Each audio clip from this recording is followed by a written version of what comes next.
Welcome, everyone, to Monona's John Clement Athletic Complex, where tonight the Monona Grove Silver Eagles will do battle with the Mount Horeb Barneveld Vikings, the horrible Hagars from western Dane County. I'm Bob Schmuck, and to my right is my longtime broadcast partner and Cottage Grove's answer to Howard Sprague, Steve Martinelli. Steve, both teams come into Monona's homecoming game with identical 5-1 records, but faced unexpectedly tough challenges and victories last week. You're right. And this game could go a long way to deciding MG's chances at a conference championship. How do you see it playing out tonight? Well, I see MG playing with a little more sense of urgency than they did last week. The offense, while limited to mostly running, did okay but not great. I think they should have run wild in that game. They're going to have a little bit of a trouble against the McFarland team as they're used to facing a lot of running. I think the key to tonight's game is going to be Cody Cummings. I really think if Cody can pass the ball, if he can run, we should have a decent game. Now, these two teams faced each other back last spring. Let's see, Friday, April 30th. The Silver Eagles winning that one over Mount Horeb Barneveld, 39-8. Now, that was the spring season, the abbreviated spring season, and teams didn't have much of a chance to practice. But I looked at a score similar to that one, Bob, if they can get their running on track. Now, that goes without saying. They need some passing, much like Casey Marin can provide. Well, and Cody Marin will play a big part in this game, too, but we'll get to that.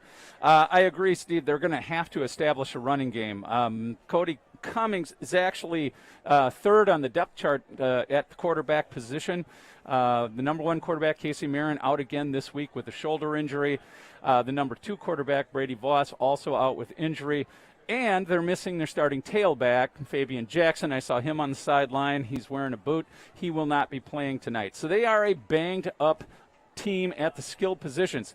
That means they're going to have to get not only production from the reserve tailback, Cooper Marsh, and from Cody Cummings. They're going to have all of their receivers step up, and they're really going to need a better performance from their offensive line. Yeah, I would agree, and I think you're right. Cooper Marsh, I thought, had an excellent game last week. He had that one long touchdown run that was just a thing of beauty. They're going to rely on him pretty heavily tonight, I would imagine. Oh, yeah, the running game is going to matter because they weren't able to pass the ball very effectively last week against Sauk, and Sauk, a much weaker defensive team than the Vikings. Only 3 for 10 was Cody Cummings last week for 66 yards. On the running game side of it, Cody Cummings ran for over 100 yards, 117 on 14 carries, scored on a 5-yard touchdown run. Cooper Marsh held up his end, going 15 times for 75 yards, 2 scores from 8 and 32 yards out. And even Ty Hoyer, we saw him at the tailback position, relieving Marsh every now and then. He carried the ball 7 times for 46 yards, and he is their main pass-catching threat, only managed 2 catches last week. One thing that was key, Bob, was how good the defense was. And we got it from one unexpected source, Tyler Majesto. 13 tackles, a career high. He's just a junior. I don't know where he came from. I don't recall seeing him on the field yet this year, but he had a fantastic game. Let's hope he can replicate that tonight. Well, Tyler did see some time, but he wasn't a regular player until last week. Then we saw him on the field all the time, and as you said, he made his presence known with 13 tackles. And as usual, Tyler Dahlhauser made his presence known, 10 tackles last week, and the aforementioned Cody Marin, 11 tackles last week. Pierce Evans with a sack, and let's not forget that interception, pick 6. 48 yards for Eddie Rivera. My man Eddie looking beautiful on that play, stuff right in front of the pass, and then running into the end zone. They've got a lot of guys in the defensive backfield who are ball hawking. You know, both the Dahlhausers, Eddie now. I think they're going to cause some trouble and do some disruption of the Mount Horeb Barneveld offense. Well, the Mount Horeb defense is going to have their hands full, too. They're giving up almost 280 yards a game, 146 via the pass, 132 via run. And they're also giving up 19.3 points per game. But last week, the defense carried the Vikings. The offense didn't score a touchdown, but somehow the Vikings still won, scoring 3 on defense. Yeah, that's pretty unusual in a high school game for a team to score 3 touchdowns. None of them when they had the ball. They had 2 interceptions and then a fumble recovery for a touchdown. I can't imagine we're going to see that type of defensive point production tonight, but if we do, let's hope it's on the Silver Eagle side of the ball. Well, clearly Mount Horeb got that kind of production using their pass rush. They pressured the Stoughton quarterback regularly and sacked him 5 times in addition to the 3 turnovers. The fumble return was for a scant yard, so I'm assuming that came on a sack. But otherwise, those pressures led to interceptions and pick sixes. And I agree with you, Steve. I don't think that's going to happen again this week. At least I sure hope not. One thing I don't want to see happen again this week is all the penalties. Monona Grove flagged 13 times last week, and the week before, 12. In fact, in their last 3 games, they've been flagged 33 times, and it's time to clean that up. Yeah, I would say so. We've often said that there's 2 things you can do to win a football game in high school. One is don't make mistakes, and the second is don't have penalties. And that's what they've been doing. Fortunately, in those 3 games, they've come away with 3 victories and gotten themselves off to a 5-1 start. Their only blemish, a loss to Baraboo in the 3rd week of the season, 34-14. Baraboo has hit a little bit of a roadblock. They lost their all-state quarterback and linebacker Luna Larson, who's out indefinitely with a leg injury. And all of a sudden, they are in 2nd place, along with Monona and Mount Horeb, trailing the surprising Fort Atkinson Blackhawks. Fort Atkinson is coming off a 19-game losing streak before this season. We've had some games here. We had one game here where they had negative yards. They didn't cross the 50-yard line the entire game. The first time that's ever happened in a Silver Eagle football game. It is homecoming night, Bob, so the kids are probably pretty excited about that. And I know you are, because you always critique the boys' dress, or excuse me, the boys' outfits. They're suits. Don't they wear suits? Yeah, sure they do. I know that's a big favorite of yours. We'll see what they come out wearing tonight. This will be somewhat like the Miss America pageant. Well, we know the football team will come out wearing their dark blue uniforms, and Mount Horeb will show up in their white with red numbers. I'm expecting a full house for on the Monona Grove side tonight, and frankly, I'm expecting a mostly full house for Mount Horeb. They come into this game 5-1, 3-1 in the conference, tied with Monona Grove for 2nd place in the conference, and they're a pretty good football team. Offensively, they're averaging about, let's take a quick peek here. Let me see, over 300 yards a game on offense. The passing game hasn't been real strong, but their running game has, highlighted by Tyler Beekner, their tailback, who's rushed for 625 yards, 9 scores, averaging 5.5 yards a carry. And Trenton Owens, who's their second, or let's call it their reserve back, 327 yards, also 5.5 yards a carry and 5 scores. So no slouches in the running game. No, yeah, it changes offenses when you call them the reserve back. You know, the way they use their players now, there's no true fullback, there's no true tight ends. There's just a bunch of receivers and usually one running back standing next to the quarterback. What I think will be key tonight is we'll see which team is hungrier. Both these teams are 1 game away from qualifying for the playoffs. And they are a run-first team. Fortunately, Monona Grove's run defense, with the exception of the Baraboo game, has been very good this year. The run defense giving up 132 yards a game, but they gave up 412 yards in the Baraboo game. So the other 5 games, less than 100 yards a game, including their last 3. Yeah, their defense has been pretty tight. And credit a lot of that to the Dahlhausers. They lead the Silver Eagles with 44 tackles apiece. Cody Marin, Brooks Goff, Dalton Card has come on strong. Pierce Evans, they've got a lot of good defenders on this team. If they can shut down that running game and force Mount Horeb into passing, I think the game is going to be easily in favor of MG. Right. They're going to have to get some hard-nosed play from their fellas on the defensive line. They've gotten that so far this year. The linebackers, as you mentioned, Dalton Card and Pierce Evans, and now Tyler Magestro, they've combined for 78 tackles and 3 sacks this year. Cody Marin has 3 sacks on his own and 38 tackles, and the Dahlhausers, as you said, 44 tackles apiece, and Tyler has a couple of sacks and an interception along with it, as does Grant. You're exactly right. Mount Horeb, their passing game, as I said, they're a run-first team, so their passing game is not quite as scary as their running game. Colton Schaller is their starting quarterback. He's completed just under 49% of his passes, 700 yards, only 2 touchdowns and 4 picks. More of a running quarterback. He's gone for 187 yards and 2 touchdowns this year. His high game, passing-wise, 225 yards versus Monroe in an overtime victory, overtime non-conference victory against the Cheesemakers. That's right. Monroe no longer in the conference. Silver Eagles after tonight go to Portage. Unless you want to travel up there with me to watch it, Bob? Portage? No. Unlikely. We've been to Portage for games before. And then we close the season against the undefeated conference team, the Fort Atkinson Blackhawks, which say undefeated Blackhawks just blows me away. Well, one thing about the Mount Horeb defense, they're only giving up 17 points a game. They've sacked the quarterback 16 times, have scored those 3 touchdowns.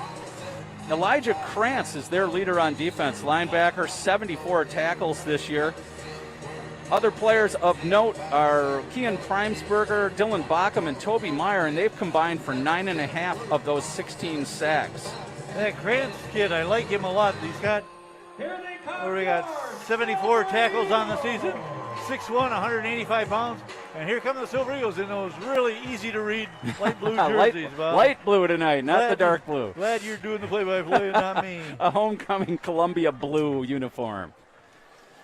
Well, the 2 teams are coached Monona Grove by Coach Brandon Beckwith.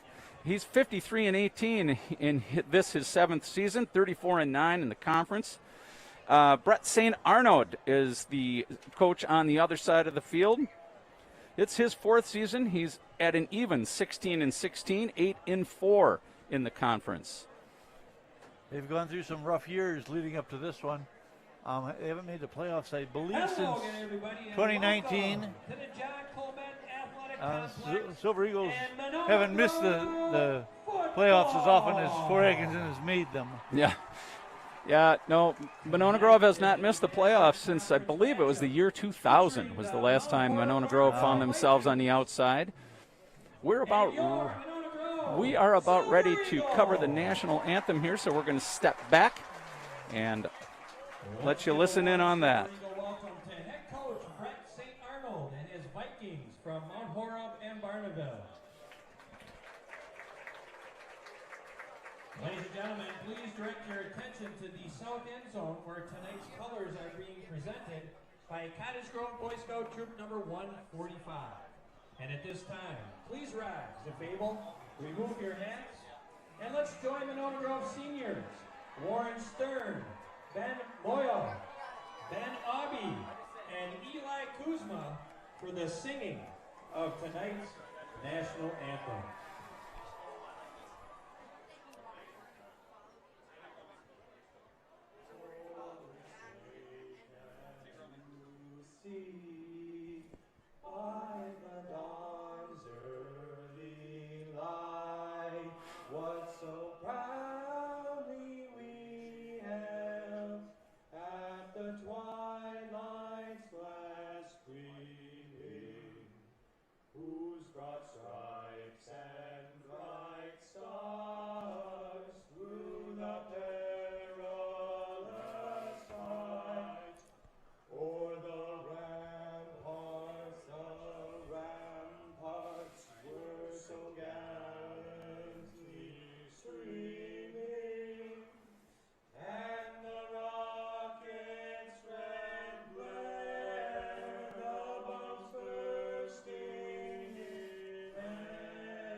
All right, there's your national anthem. We're going to get ready to go here shortly.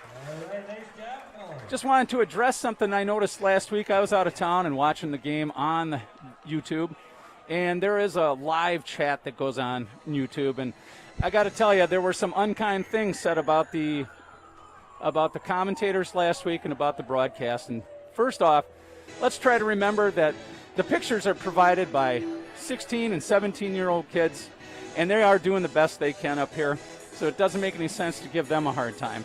The other guy that got a couple of unkind comments thrown his way is my partner up here, Steve Martinelli. And there, Steve, I think you need to address that. Yeah, thanks, Bob. I can address that, and I'm a big boy. A little criticism's not going to bother me. I've not gone public with this because really it's not anybody's business. But I want to point out that about 5 years ago I was diagnosed with Parkinson's disease. And while that's normally visible by people shaking or having shuffling feet, one of the problems I'm having is it's affecting my speech. Now I'm working on this. I went to speech therapy this afternoon. I work every day to bring you the best quality production we can here.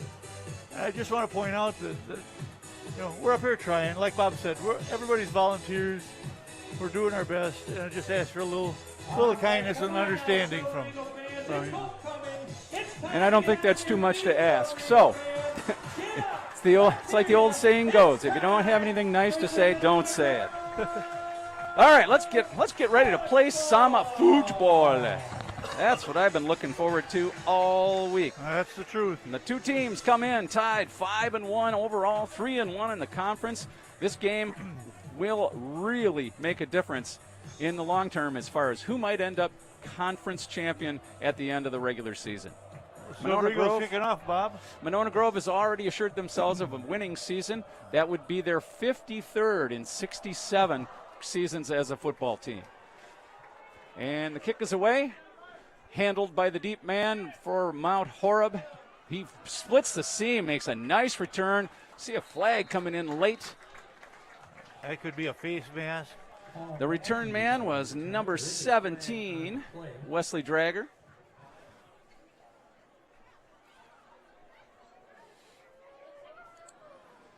And the call is illegal block. And so that decent return will be negated. The ball will be walked back about 10 yards. And it looks like they'll start their first series at the 15-yard line. Kind of an unusual kickoff, Bob, in that it didn't go into the They end walked zone. it back 15 yards, so it's going all the way back to the 10. 10-yard line where it'll be first and 10. So Mount Horeb takes over. First series of this football game. They have the ball first and 10 at their own 10-yard line. That's one of the few kicks that Q and Larsh hasn't put into the end zone this year. 83 degrees. It's a really uncharacteristically warm night here at Monona Grove tonight. Right now it's around 80 degrees. The handoff goes left, and that will be Beekner. With the initial carry of the game. He's going for 5 yards. It'll be second down and 5. Shotgun formation, just about like every team now runs the spread offense. So I'm saying about positions don't seem to matter much anymore. The difference being that there are two men in the backfield next to the quarterback, Schaller. Schaller back to throw. Hit hard, and that ball's going to be incomplete. Pass by Colton Schaller. Broken up by number 21. That was Tyler Dahlhauser on the hit that jarred that ball loose. Third down and 5 as Mount Horeb gets right back to the line of scrimmage.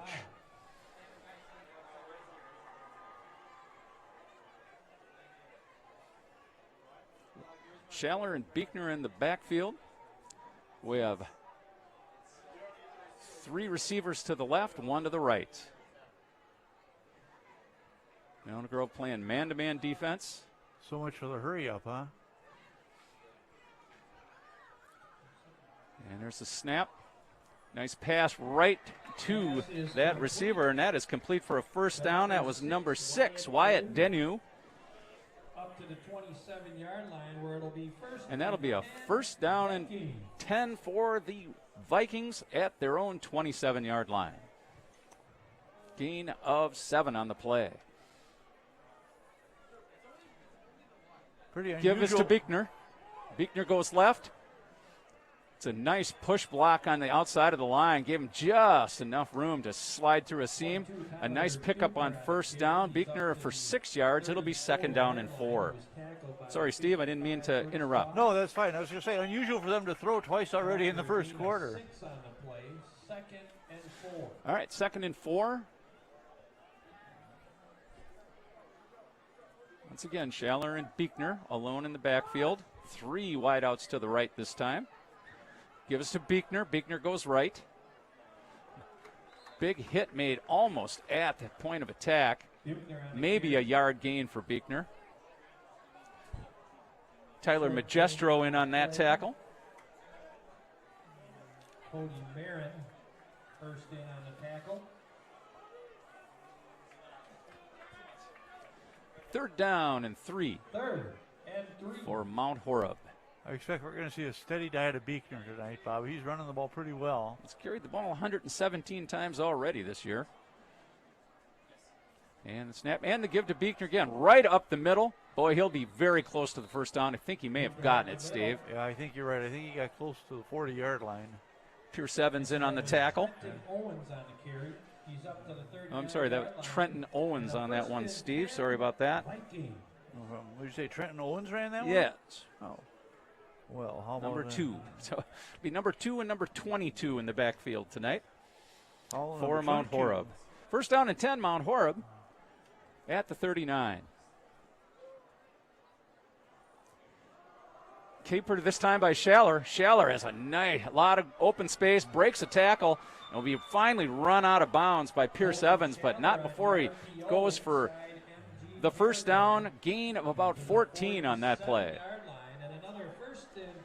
So that's the first time Schaller's carried the ball, and he, like I said, he's more of a running quarterback than a passing one. Schaller, a senior, 6'2", 190 pounds.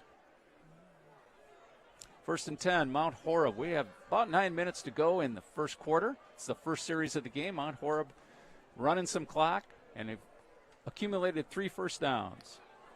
Yeah, that last one, Schaller looked really good getting outside there. He had the rest of the team fooled.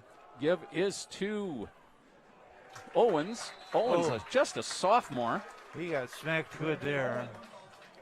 Pierce Evans in on that. Tyler Dahlhauser. Short gain 1 yard. 2nd and 9.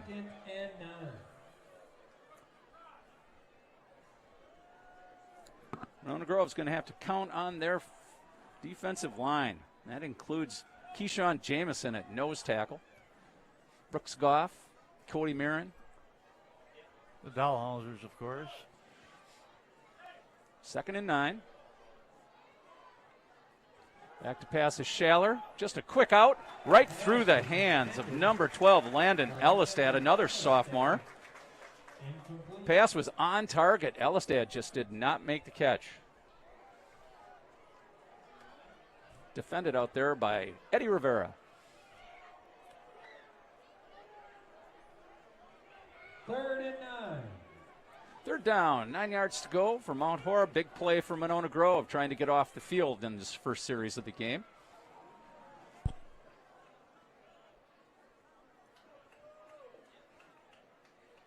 Mount Horeb really taking their time getting the plays in.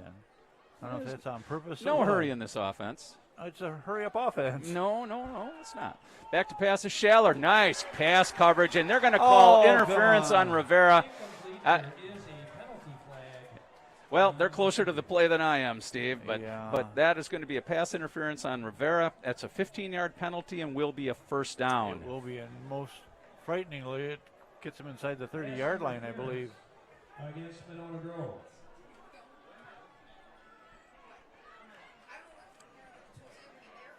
So this will take the ball down to the Monona Grove 31. It'll be first down and 10 for the Vikings. And a 1st and 10. Vikings. Questionable call. That was a close play, but I'm up here. They're down there. Unless it's obvious, or I really don't like it. Yeah, I don't got much to say. You generally can't hold yourself back on some of those. 1st and 10, Mount Horeb at the Monona Grove 31. The give is to Beekner. Short gain on the play. And on the tackle was Eccles. Tyler Buchner on the carry. And maybe Mark Hale Curry as well in there. Gain of 3 On Just a 3-yard gain pickup of on 3. that, Bob. and 7. 2nd down and 7.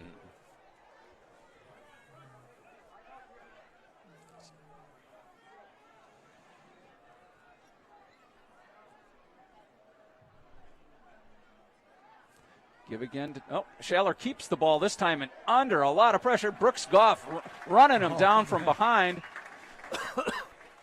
And let's see who else was in on that. Looks like Tyler Magestro as well. Lost of 2 yards on the play.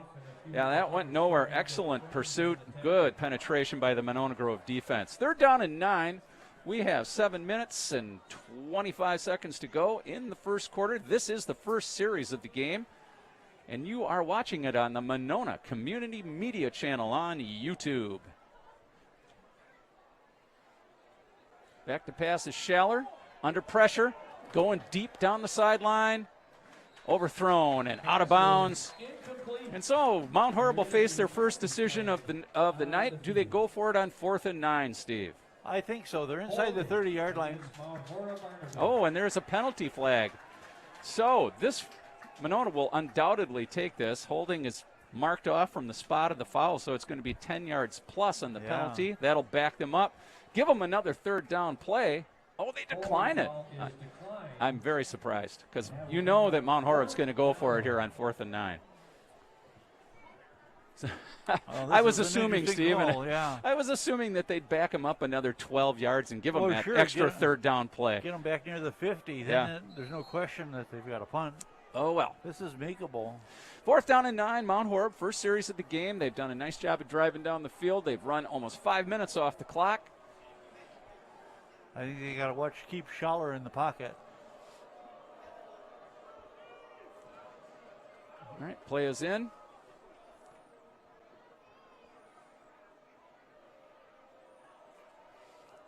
And snap. Schaller back to pass. Under rush and coming down.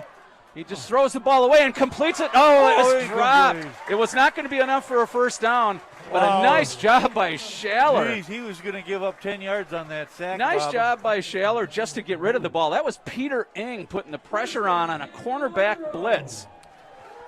That's the kind of defense you need to step up on 4th down like that. Ing did a great job getting on there, but couldn't get around his throwing arm, and Schaller made a wonderful throw just getting rid of the ball. Yeah, and he made an on-target throw to his receiver who just flat dropped it. It wouldn't have been enough for the 1st down, but it would have backed Monona Grove up another 10 yards anyway. All right, so MG gets their first shot at the ball tonight on offense. They have the ball at their own 30-yard line. 1st down and 10. At quarterback, number 5, Cody Cummings. In the backfield with him is Cooper Marsh. They give us to Marsh. Marsh goes left. Stopped after a very short gain, maybe a couple of yards.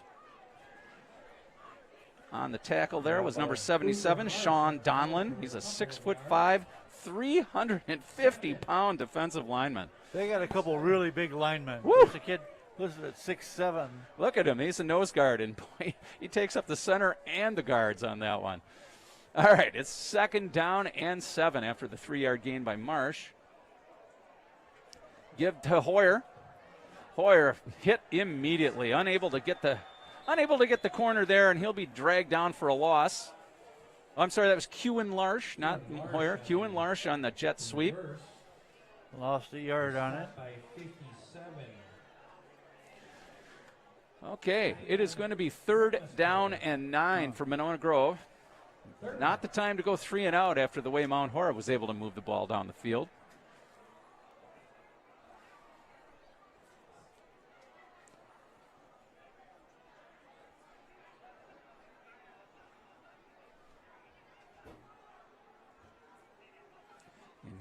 Hoyer in motion, going downfield over the middle, well covered, overthrown.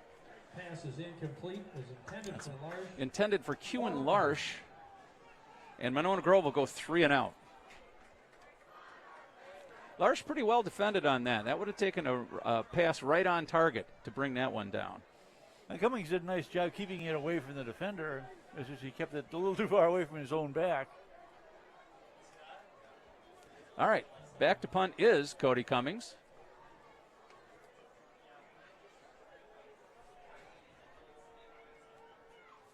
Good snap. Cummings gets it away. Short punt.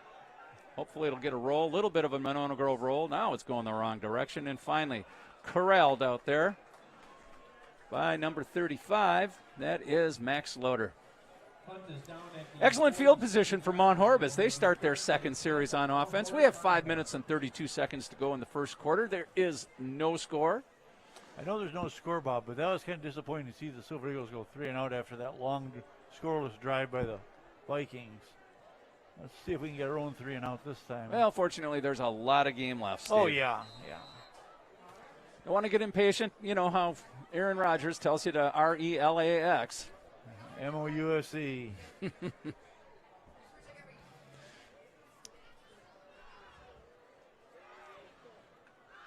Interesting, the Vikings had their black jerseys on during warm-ups and changed. We thought MG might and did not.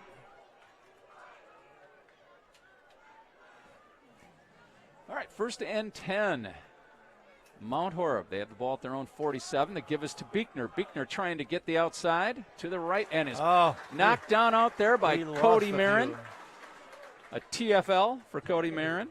A drop up for a loss of 3, and it's going to be 2nd down and 13. Nice penetration on that play by Marin. 2nd and 13. The Vikings could have a hard time getting to the outside on the running game today. The Monona Grove Silver Eagle defense is very quick.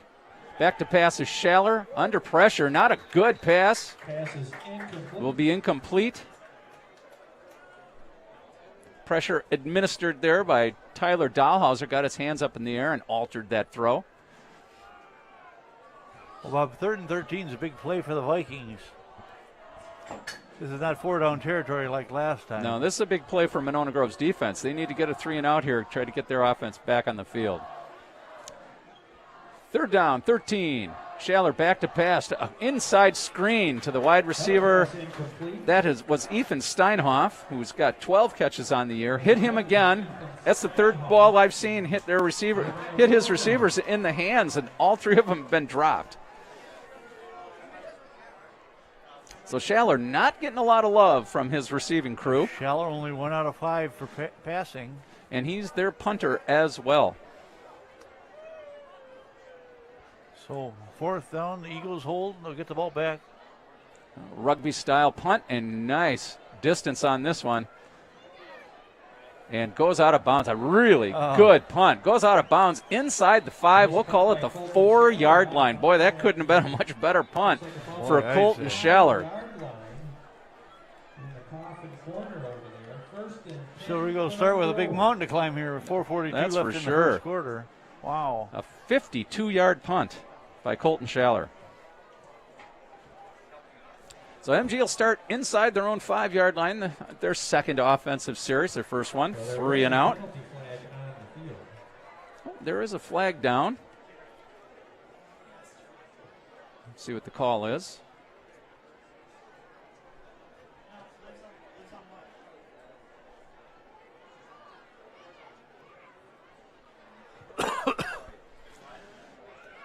Referees discussing it with the Monona Grove coaching staff.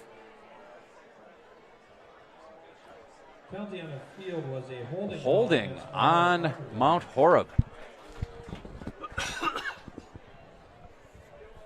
Well, that certainly helps. Rather than having the ball at the 4, let's hope it moves it out.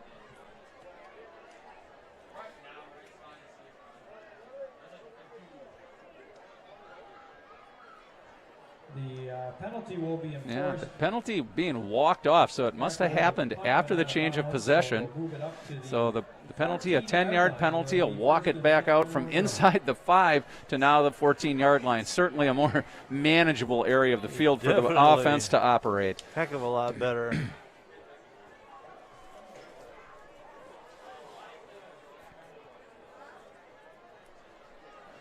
All right, let's get the boys on track to this possession. 1st and 10, Monona. As they start their second series on offense, we have 4 minutes, 42 seconds to go in the first quarter. Keeping the ball is Cummings. A nice looking run.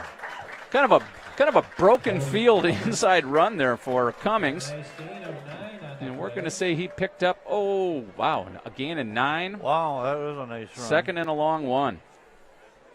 Number 9, Steinhoff. As I said in the pregame, Cummings ran for over 100 yards last week against Sauk Prairie. Second and 1. And Cummings keeps again. Has the first down. Cummings for a couple of yards. Up to the 19-yard line. Make it the 29-yard line. Cummings goes to the And that's a Monona 29-yard line, a first down, First down. gain of 6.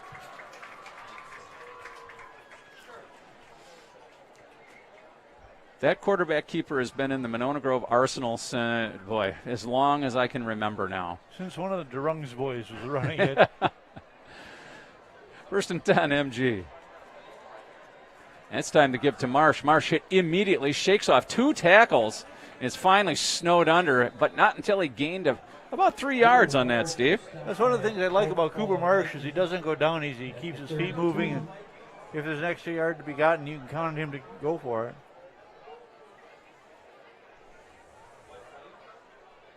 Second and 7, Monona Grove. Looks to be a gain of 3 on the play. Second and 7. They have the ball at their own 32. No score in this game.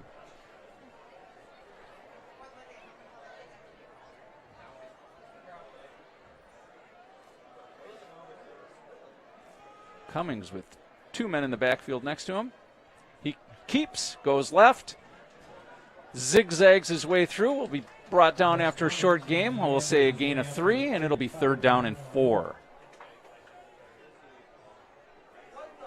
Eli Krantz on the stop. So another big 3rd down for Monona Grove. 4.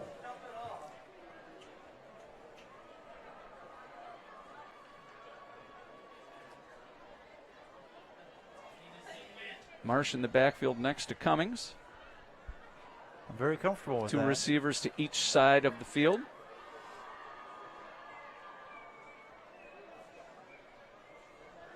Quick pass, inside screen, wide receiver screen. It was Kewen Larsh caught the ball, and he's going to be close to the first down. Paul Matthews. But nope, not quite enough. Just a very short gain on that. We'll call it a 2-yard pickup on that pass play. He tried to set up a wide receiver screen, Steve, but the Vikings sniffed it out pretty quickly. Yeah, they were all over Larsh on that one. And now we've got a punt again. All right, MG will go into punt formation. Once again, Cody Cummings. His first punt was a short one.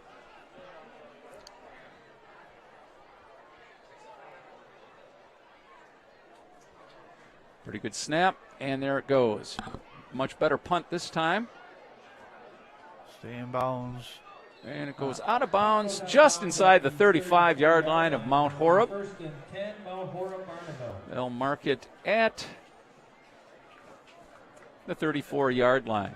Well, Bob, the Vikings have had good field position twice now and haven't converted anything yet.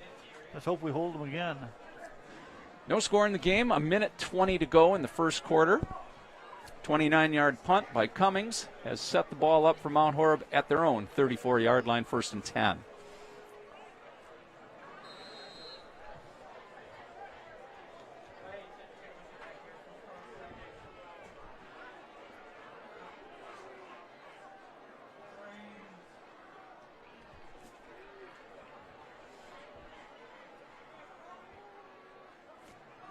Here's the give to Beekner. Beekner taken down. Good penetration they are there. on him right away. Whew, very good penetration by the defense. On the carry, Marin on the stop. Cody Marin makes the tackle. Gain of 1. Second down and 9. Doing a pretty good job on Beekner so far. Schaller has managed to rip off a couple of decent runs.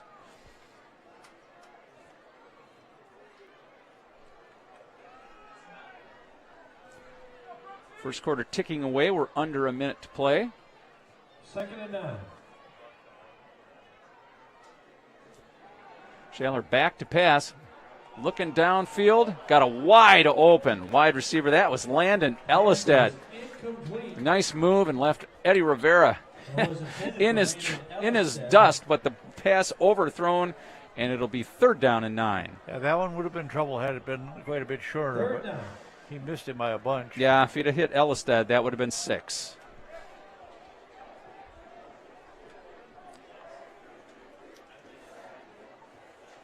It's a chance you take with man-to-man defense, and MG plays a lot of man defense.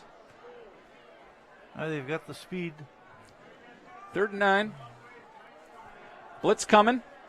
Schaller runs out of the pocket, going deep, wide open receiver downfield, and once again Pass is incomplete. hits his receiver in the hands, On the field.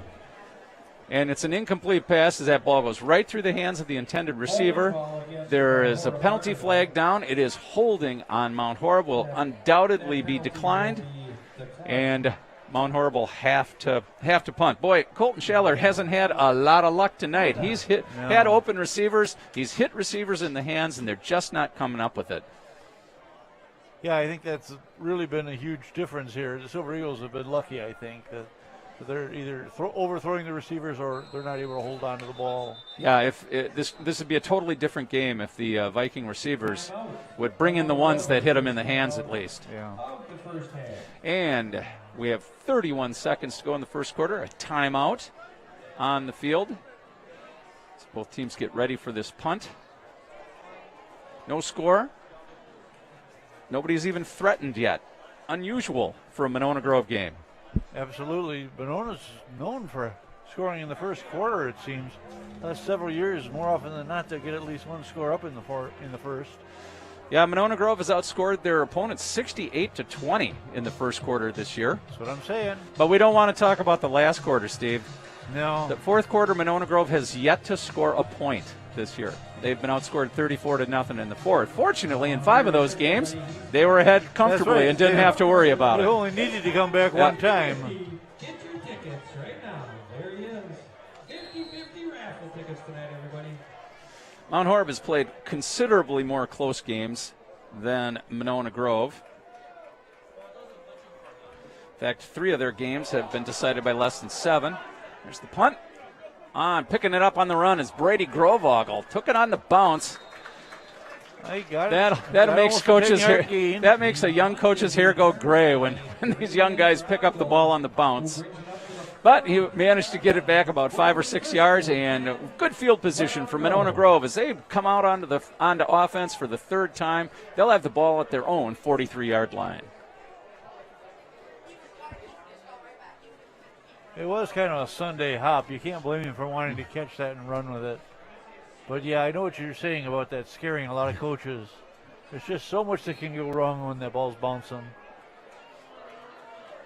First down and 10, MG at the 43. Back to pass. Quick pass out to, I think that's Hoyer out there. Pass complete to Ty Hoyer. Ty Hoyer, their leading receiver. That's his 30th catch of the year, and we'll call that a gain of 7. Gain of 7. The Monona Grove will have the ball right at the midfield stripe, and that's where this quarter is going to end. The two teams just have to walk around each other. Geez, I guess. All right, A little MG. pirouette here, and they're ready to go. Indeed. We have reached the end of the first quarter. Monona Grove and Mount Horeb deadlocked at 0. Well, both defenses have played reasonably well in this quarter. So far in this game, we expected a little bit more fireworks, but we'll take a 0-0 tie. Absolutely. You know, the Vikings had the deepest penetration against the Silver Eagles and turned it over on downs.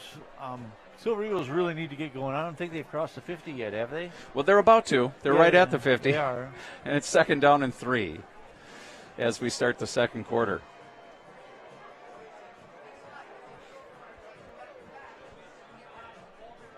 Yeah, with Marin out, the passing game is it's not nearly as dangerous. Yeah. Not nearly as dangerous as it would be with Marin in the lineup. It does change the game for the Silver Eagles. Let's hope he's back and healthy for the last couple. Portage, I'm not so worried about. But Fort Atkinson is going to be a challenge like we haven't seen them challenge in a few years. Yeah, They Portage got a huge senior class, I've heard. Portage has won 2 games in conference. They're 2-2, and they're in 3rd place. In fact, I think Portage There's may the give to beat Curry. Markel Curry in the backfield right now. He's been seeing a few more carries the last couple of weeks. Short of the first down, it looks like to me. Let's see where they mark it. Boy, is that close. They're going to call that a first down, Steve. 3-yard gain by Curry. Okay, Curry on the carry. Enough for a 1st and 10, Monona Grove. Coming into the game, Curry had 7 carries for 19 yards, 5 of them last week. This time the keep is by Cummings. Cummings just bowled under there. Cody Cummings off. Gain of 2, and they'll have the ball at the Mount Horeb 45. 77, Sean Donlin. After a gain of 2 on the play. Yeah, Mount Horeb playing with a lot of guys in the box. They are not at all concerned about the passing game tonight. Well, and wisely so. The Silver Eagles haven't shown the ability to pass the ball consistently. Second down and 8. Let's hope they can find it when they need it. Ball is loose. And this could be a defensive touchdown for Mount Horeb. They scored 3 last week. Running away with that is number 33. That is Gavin Bazala. Gavin Bazala with the long fumble return. Let's call it, about 45 yards. Yeah. A muffed handoff. Neither the quarterback nor the intended, I believe it was Kewen Larsh, was supposed to get that ball. Neither one of them looked back for it after the ball disappeared from grasp.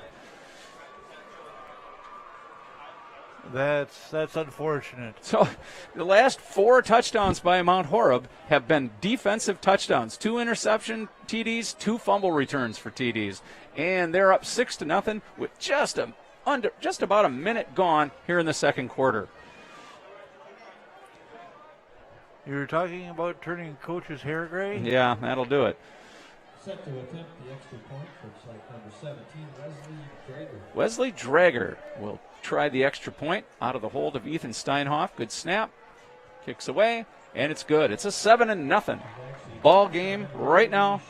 Mount Horeb takes the early lead.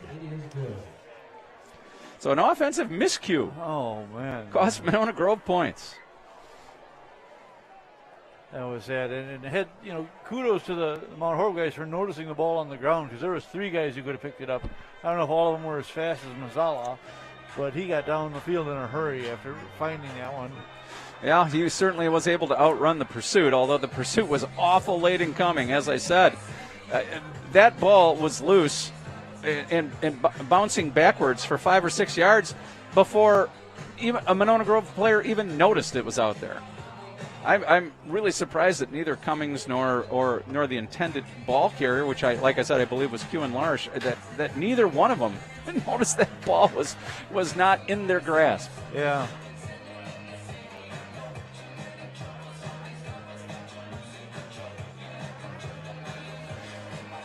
Well, it's a cautionary tale now for Cummings. Cummings will make sure that ball is put away on every play from now on. Anchor it pretty good. Yep. All right, Mount Horeb set to kick off.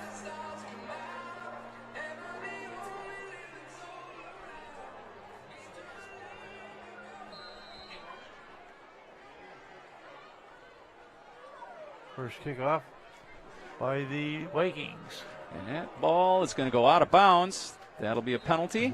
Monona Grove should get excellent field position to start this series.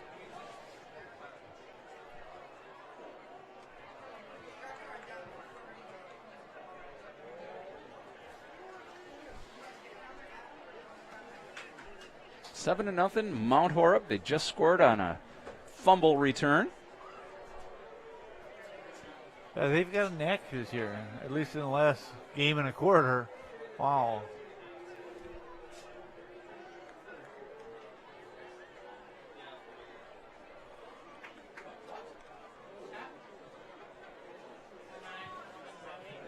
Seven to nothing. The Vikings lead your Silver Eagles here at John Clement Athletic Complex.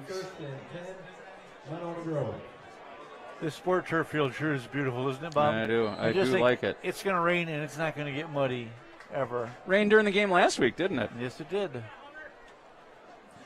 Back to pass is Cummings looking deep downfield. And I think we might get a flag. We'll see. Nope, no flag. Ty Hoyer, the intended receiver, running a long down and out, had a step on the receiver, or on the defender. Defender came back, knocked the ball down. It'll be 2nd down and 10.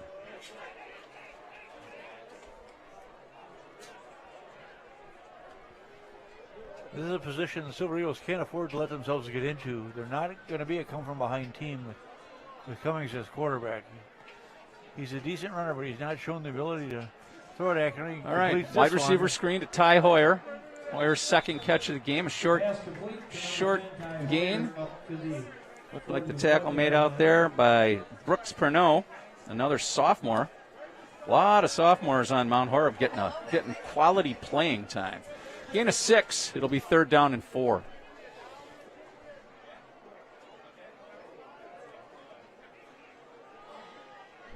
It's interesting how many teams have keyed on Ty Hoyer since that 4-touchdown game.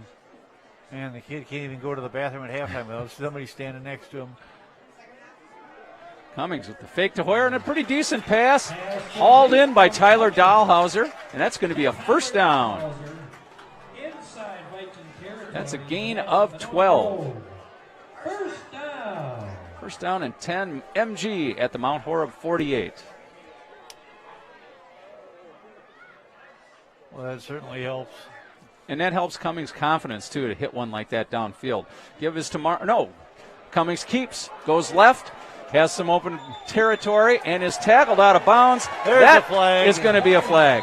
That's going to be a huge penalty, too, because that'll put him inside the 20. Yeah, that was a big gain already. I think he gained 12 yards on the play, and then you're going to add 15 onto that. Again, that'll be a 27-yard advance for the Silver Eagle offense.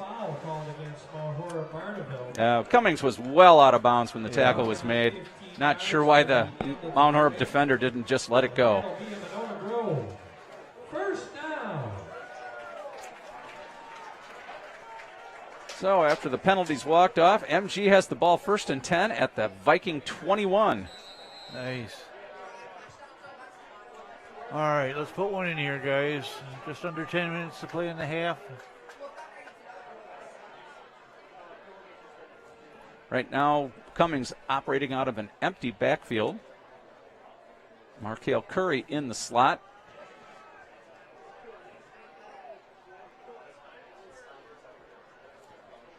Curry in motion. Keeping the ball is Cummings. Cummings tackled quickly by number 57, Kian Primesberger, one of the leading tacklers for Mount Horeb, a senior linebacker. Gain of 2. It'll be 2nd down and 8.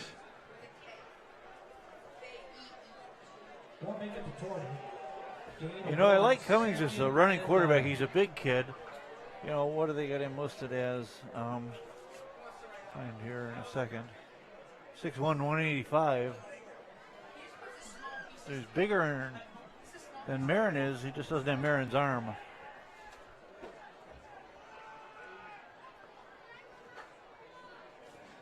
Give us to Curry. Curry goes right off tackle. Markale Curry on the carry. Short gain. Real short gain. That'll make 3rd and long. Sean Donlin on the stop. Going to mark the ball just inside the 20. And we're going to say no gain on the play. So it'll be 3rd down and 8. Monona Grove in the red zone for the first time tonight. Down 7-0. We have 8 minutes, 40 seconds to go in the first half. Fakes to Curry. Back to pass. Has an open receiver there. Pass a little high for Ty Hoyer. Just running a quick post pattern across the middle. He was open. Ball just delivered a bit high, and it'll be 4th down. This is a pretty healthy field goal, Bob. I got to think they're going to go for it rather than try and kick it. No, they're bringing Larsh out. Yeah, so they're bringing the field goal team out. Going to give it a shot. This will be right about 40 yards by the time looks like 38 yards where they're lining up. Larsh has got a good leg. We know that. Put a lot of balls into the end zone on kickoffs. Yeah, this is well within his range. His brother hit a nice one for the Badgers last weekend. Did you get a shoot at? No, I didn't see any of that game. Oh, he did a nice kick. Snap. Kicks down. Kicks away. Wow. Plenty of leg. And it's good. From 38 yards out. That's Larsh's first field goal of the year. The score now, Horeb Rivals 7. Larsha, 5'10 junior, whose brother Colin is kicking for the Badgers, as Steve just said. He's made a few long kicks this year. Not enough to get the Badgers a win in any of those games, unfortunately. No. Well, that last one was just pitiful, wasn't it? Well, I didn't watch any of it. You didn't miss much. And frankly, I haven't watched any. I watched the game against Penn State, and their offense was pretty feeble. And then they walloped who was at Western Michigan after that big deal. And then Notre Dame, they played Notre Dame pretty close. The defense played pretty well until the last quarter. The defense was outstanding. Yeah. They held Notre Dame to 33 yards rushing, I believe. And this week they got Michigan at home. Who knows which team is showing up? Unless the offense picks it up, their running game is more important this year than it's been in a long time, because Graham Mertz needs that running game for his passing game. But that's the Badgers. We don't really care about them tonight. 8:31 to go in the first half. Monona Grove just got on the board with a 38-yard field goal by Kewen Larsh, and Mount Horeb cuts the Mount Horeb lead to 7-3. All right, be sure and stay tuned during the halftime show when they present the homecoming court. Bob's favorite part of the entire football season.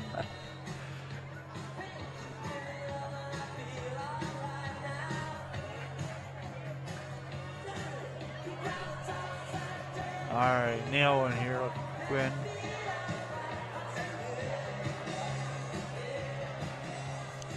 All right, here we go. Larsh gets into that one. I don't think there'll be a return on this one, and there won't be. That goes to the back of the end zone. Larsh probably pretty fired up after hitting that long field goal. I would imagine the adrenaline's flowing a little bit. He nailed that one good. All right, 1st and 10 Barneveld. 8:31 to play in the first half, Bob. All right, Mount Horeb's offense takes the field. 1st down and 10 at the 20.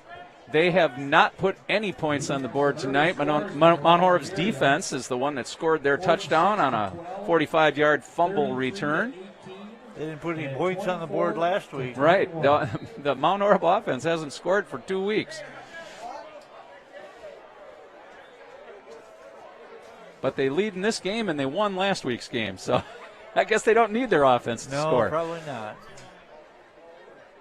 All right, Schaller at quarterback. Beekner in the backfield with him. Back to pass is Schaller. A hitch and go down the right here. Nice defensive play. That was beautiful. Very good coverage. That's Eddie Rivera on coverage. My man, Eddie. He had that receiver step for step. And that was Wyatt Denhu was the receiver.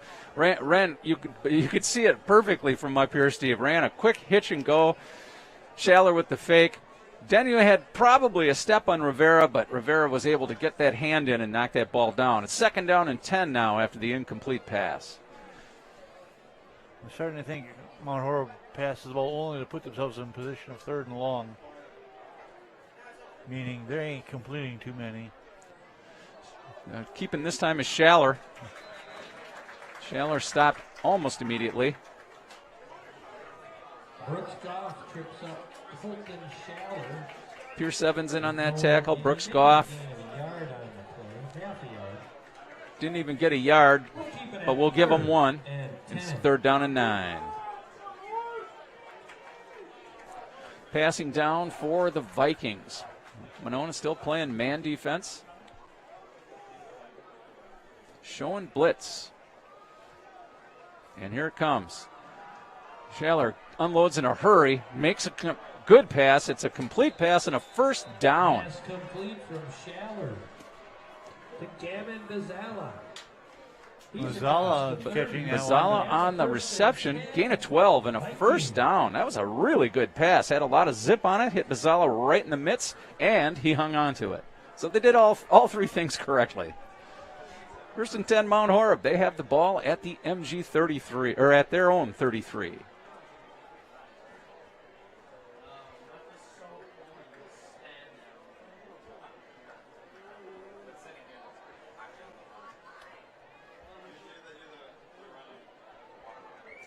Give us to Beekner.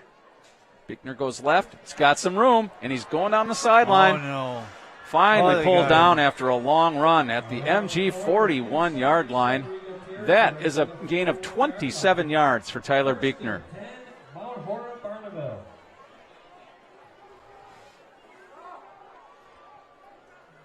They hadn't been able to find the edge all night, Steve, but all of a sudden Tyler Bickner gets outside and shows that speed, and it's a big first down for Mount Horeb as they go on to the Monona Grove side of the field.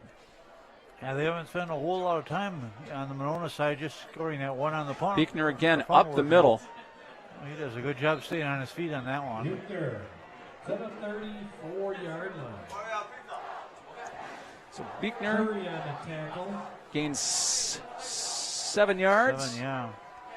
The tackle was by Dalton Card. Carry, 2nd and 3. All of a sudden, Bickner's waking up. 2nd down and 3. They'd held him in check until the last 2 runs. Back to pass to Schaller. Schaller has a man. Well covered. That was Steinhoff, the intended receiver.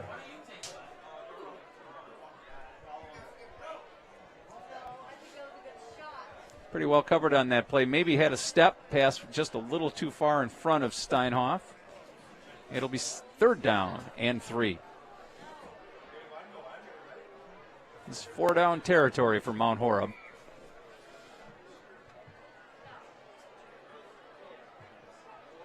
Comes the blitz again, this time to Bickner up the middle. Bickner manages to avoid the blitzer. That was Dalton Card coming on the blitz. Fumble on the play. It was fumbled forward. And Mount Horeb Barneville recovers it. Bickner had lost control of the ball but came back down with it. And that's going to be a 1st down. Gain. I think he barely got enough there, didn't he? Gain of 4. Gain of 4 on the play by Bickner.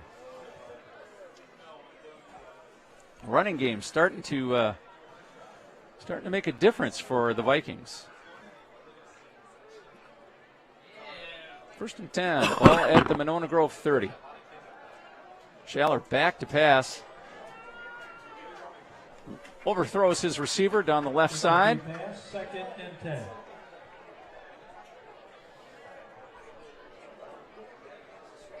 I think the intended receiver on that play may have been Landon Ellistad. Hard to see from here. But doesn't matter. It's 2nd down and 10. 5:39 to go in the first half. Mount Horeb leading this game 7-3. Pretty wild, these two teams playing this far without an offensive touchdown.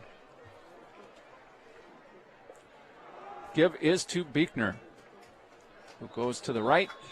Trenton Owens.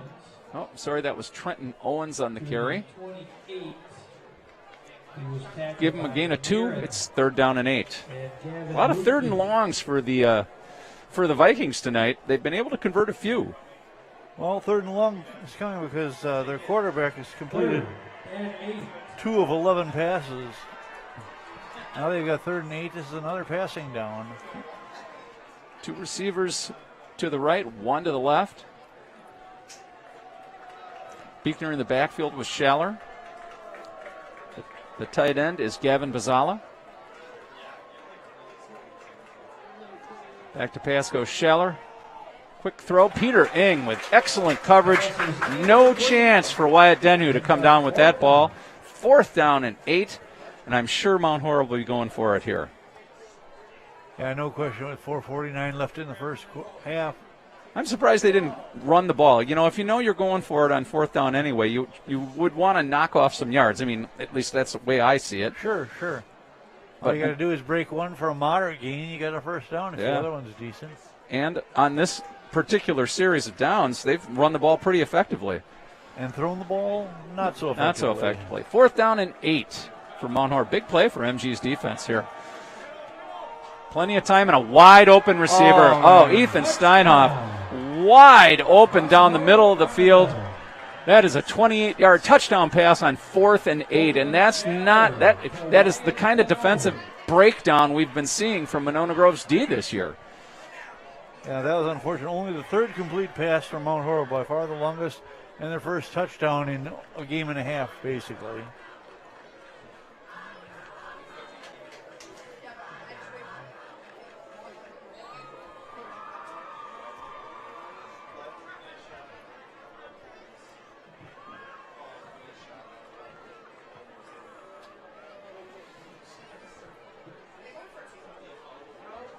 Drager lining up for 10th extra point.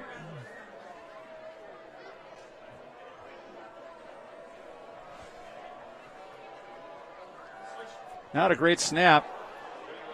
And Not a great kick. The kick goes short. So not a good snap. Ball wasn't able to get the ball down very well, and so the kick ends up short. And that'll make the score Mount Horeb 13 and Monona 3. Well, let's cross our fingers that miss comes into play later on in the game. MG has been awfully susceptible to big plays this year, and they'd actually tamped that down over the last 3 weeks. Hadn't given up any real big, long touchdown plays, but that one's a killer. At 4th down and 8, you just can't let any receiver run down the middle of the field wide open. Right. And I don't know who was defending him on that play, but he was a good 5 yards behind Ethan Steinhoff. That's Steinhoff's 13th catch of the year and his first touchdown reception this year. That's Schaller's 3rd touchdown pass of the year.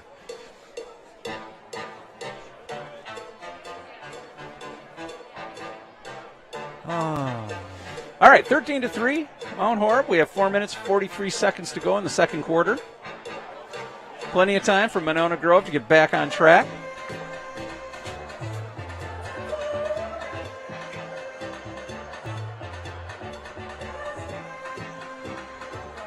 All right, big return here.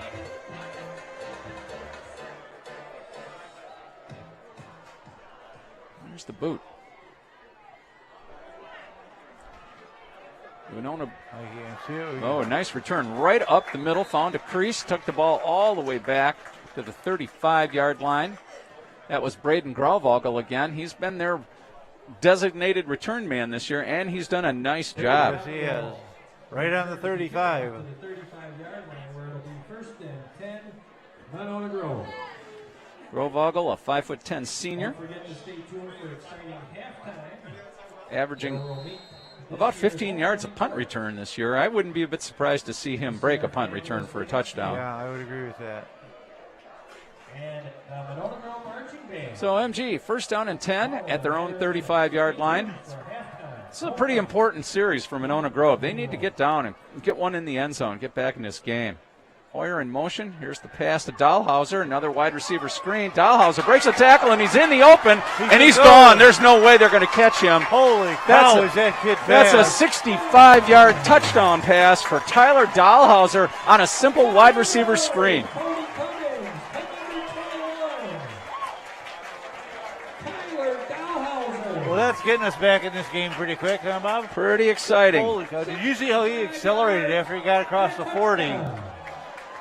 When you called him in the end zone, he was still 40 yards away. Oh, yeah. He There was turned nobody on was the Jets. catching Tyler Dahlhauser on that Wow. one. That's Dahlhauser's 3rd touchdown of the year. He came into this game averaging over 27 yards a catch, and that's the reason why. 65 yards on that one. Wow.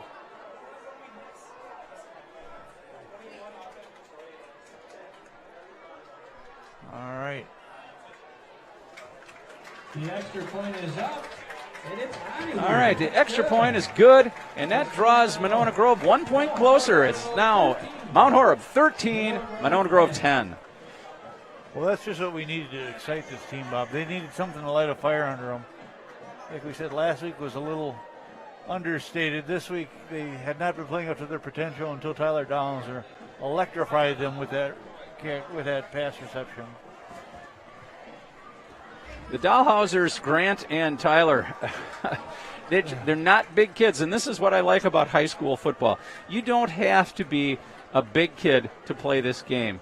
Grant and Tyler both stand, let's just say 5'9". Tyler outweighs Grant by 10 pounds, 175 to 165. So these are not big kids, but they're both fast and they're both tough as nails. How big was Cuss when he played? Oh, that's a good question. But he was about that, 5'9". Yeah. And that guy, he'd stick his head in anywhere. Yeah. There's a lot of guys like that in football, and that's all you need is if you have some speed and a good attitude about playing the game, you're going to play on Friday nights. Oh, sure. I mean, they were getting lots of snaps as sophomores when they were only 145 pounds apiece. So, a brand new game here with 4 minutes and 26 seconds left to go in the first half. MG scores quickly and knocks that deficit from 10 down to 3. 13-10 Mount Horeb. All right. Let's get a 3 and out here and get back in the lead of this one. Bobbles the ball. And breaks the tackle. Gets down the sideline. That was Trenton Owens on the return. He took a big hit from somebody there. To the 30-yard line. All right, MG's defense really needs to step up here, and they need to get the ball back to the offense with some time on the clock. And who knows what could happen by the end of the first half. Absolutely. That was Cody Cummings, only his 5th completion of the game. So Owens' return puts Mount Horeb in business at their own 30-yard line, first down and 10. 4:18 to play in the first half.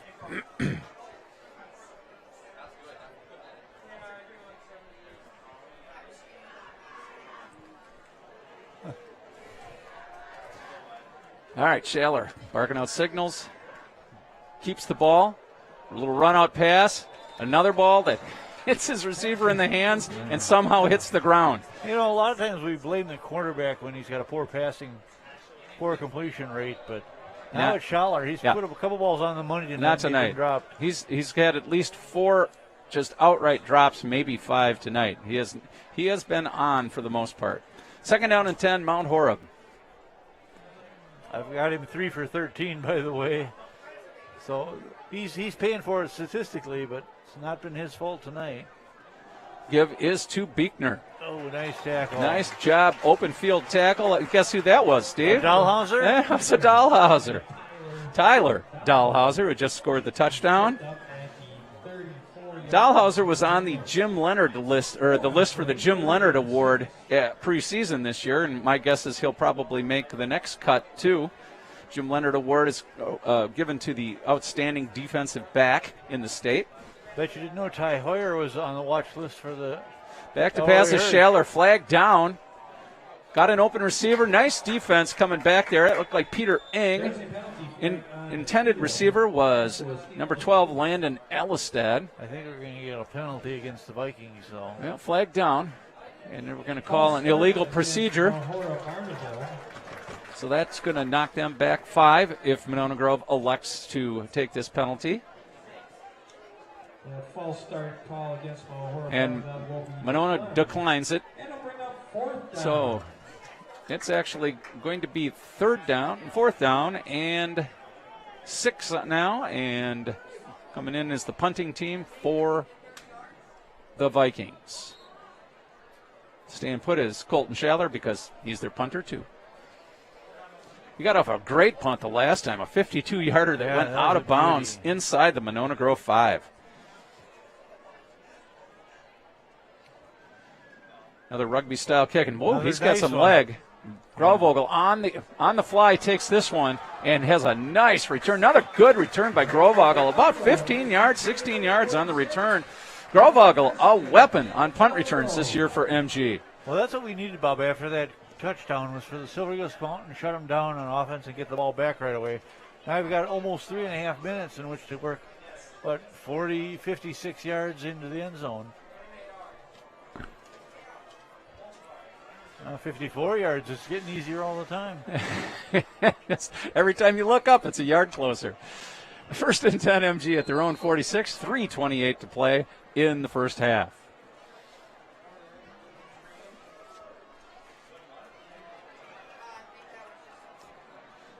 Dahlhauser in motion. This is to Hoyer. Same play that Dahlhauser scored on, and Hoyer's going to go now too. They will not catch him. Oh my goodness! They will not catch him. 54 Ty Hoyer's yards for much too fast. He is much too fast for the Mount Horeb defense. That is the exact same play, Steve, that they just ran to Tyler Dahlhauser. This time, Dahlhauser in motion. They go to Ty Hoyer. Hoyer with the touchdown catch of 54 yards, and Monona Grove takes the lead.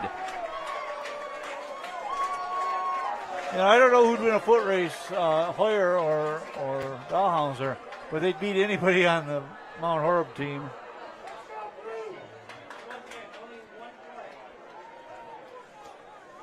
Well, so much for taking some time off the clock, working their way down into a shot for a touchdown. 2 plays, 2 touchdowns, 134 yards between them. Larsh at the extra point.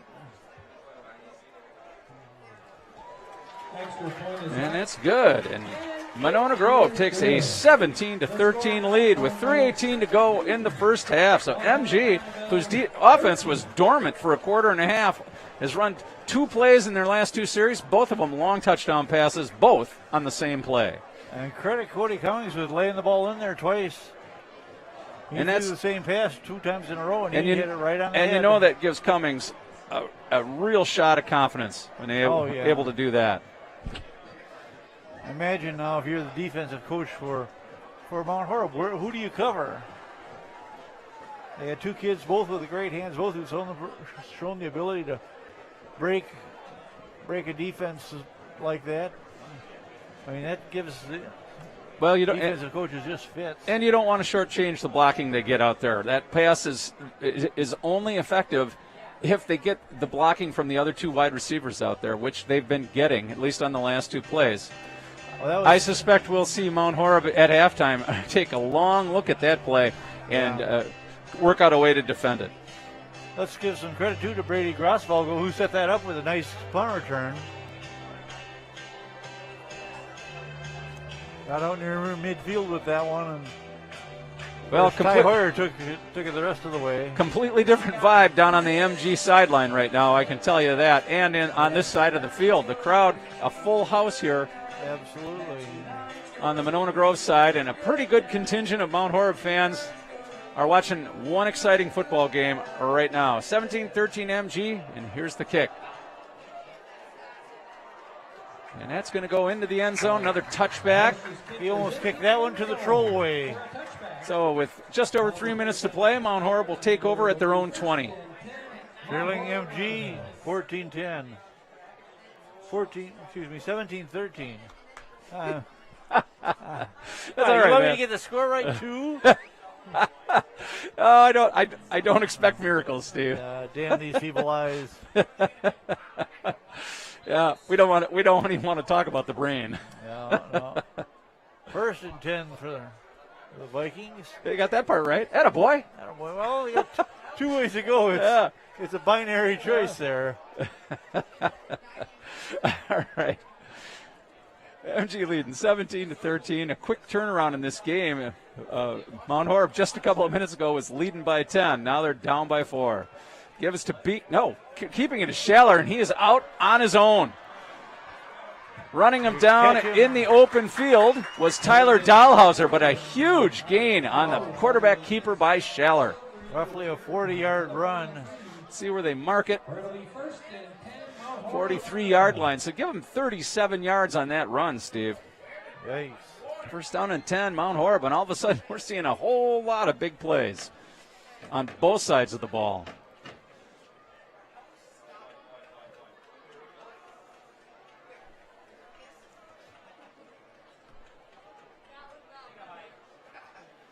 Steinoff in motion. Give is to, is that Owens? No, Buechner on the carry. Short gain. Tyler Buechner. Tackle out there by Keyshawn Jamison. Well, they're going to stay with that Buechner up the middle play, aren't they? Gain of 1 yard on the play. 2nd down and 9. And we are at just less than 2.5 minutes to play in the first half.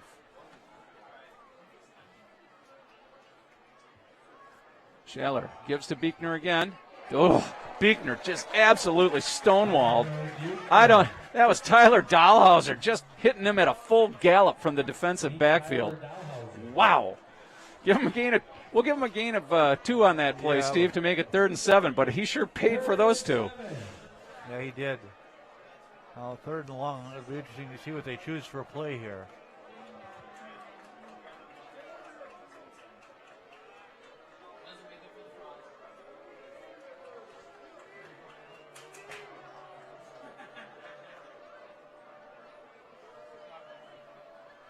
Back to pass is Schaller. Oh, a screen pass. He's in the open. He had a lot of room. That was number 7, Dylan Bockham. Or, I'm sorry, number 2, Trenton Owens. He had a lot of room in that screen, but he couldn't bring the ball down. Juggled it like crazy, cost them a first down. So it's 4th down and 4, only a gain of 3 on the play, and that looked like that was going to break wide open. Yeah, it did. Big 4th down play for both sides of the ball here. MG still trying to get their defense set. Fortunately, Mount Horeb's given them time to do it. Showing blitz. They got a couple guys lined up on the left side here who could come jetting in. Fowler looking to the sidelines. He doesn't want the ball. I was about to say, they're going to have to call a timeout pretty quick here, and they did.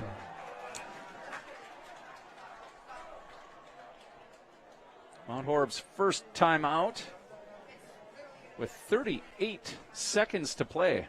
They I don't know. They're running a lot of clock. They got plenty of timeouts. I'm surprised.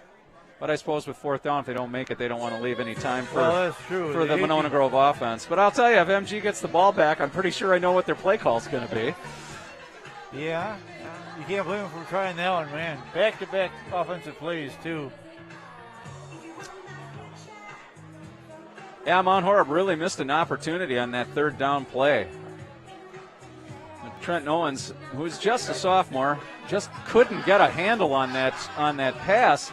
And it was a screen pass. He had at least 3 offensive linemen in front of him. And I think that there was a lot of yards to be gained if he brings that down cleanly. I would agree with you. Thankfully for MG, he did not. And he brings up a 4th down play. 38 seconds left in the first half. On homecoming. Yep. Biggest night of the year. Well, this is the biggest game of the year for Monona Grove thus far. Be awful nice to win this one and lock up that playoff spot. Yeah, MG's assured of a winning season, but they're not assured of a playoff spot yet. Not yet. 4th down, here we go. All right. Back to pass to Schaller. Got time. And the ball was tipped at the line of scrimmage, knocked back, and Monona Grove will take over at their own 37-yard line. 35 seconds to play. This is a dangerous team to give the ball to Beck with any amount of time left on the clock. Well, let's see what kind of gamble Coach Beckwith is ready to take. With 35 seconds to go, he could just do a victory formation and go in with the lead. Or you could fake it one way and do a little wide receiver screen the other way. That's right. Hoyer's run a couple of those in this year. You fellas announcing? Yes. Last name 22, Mount Horeb, Beekman. Yeah. Yep, I got it. And there's the give on the Jets. Oh, no, keeping it is Cummings. Nice fake. And he'll gain about 8 yards, make it 2nd and 2. Let's see if Monona Grove will. Yes, they do. Tyler Bucher on the stop. And that's a timeout. Monona Grove.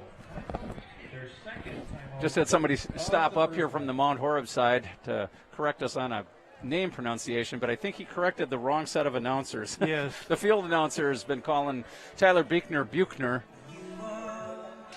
We haven't made that mistake. No, I came into the stadium tonight thinking Buchner. We will like the lab assistant on the Muppet Show, right? Yep. We'll try to let Dan know at halftime. All right, Monona Grove uses a timeout, stops the clock with 24 seconds to go. 17-13 lead. That's a nice halftime lead. I'll take that one. Okay, the 2 squads Let's see if onto the field. See how, like I said, we'll see how bold Coach Beckwith wants to be here. See if he wants to try to pull a rabbit out of the hat and get a late score. MG has 1 timeout left. 2nd down and 2. Cummings pulls it down, throws another just quick pass to the right side. A little bit high on the receiving end of that. Was supposed to be Kyan Cradwell. And now it's 3rd down and 2, and I would not be a bit surprised to just see them keep the ball on the ground here and try to run out this half. on Horeb can call a timeout. They have 2 left. Oh, that will be an offsides penalty. That was on number 7, Dylan Bockham, coming hard on the blitz, mistiming the snap, and that'll be a first down for Monona Grove. It's a great play when it works, but that's a tough one to do. Yeah, it's a tough one at that point. Now, with 20 seconds to go, MG, a fresh set of downs and a timeout. Let's see if that changes the call in the huddle, or what used to be a huddle. Yeah, brings the ball out to the 50-yard line.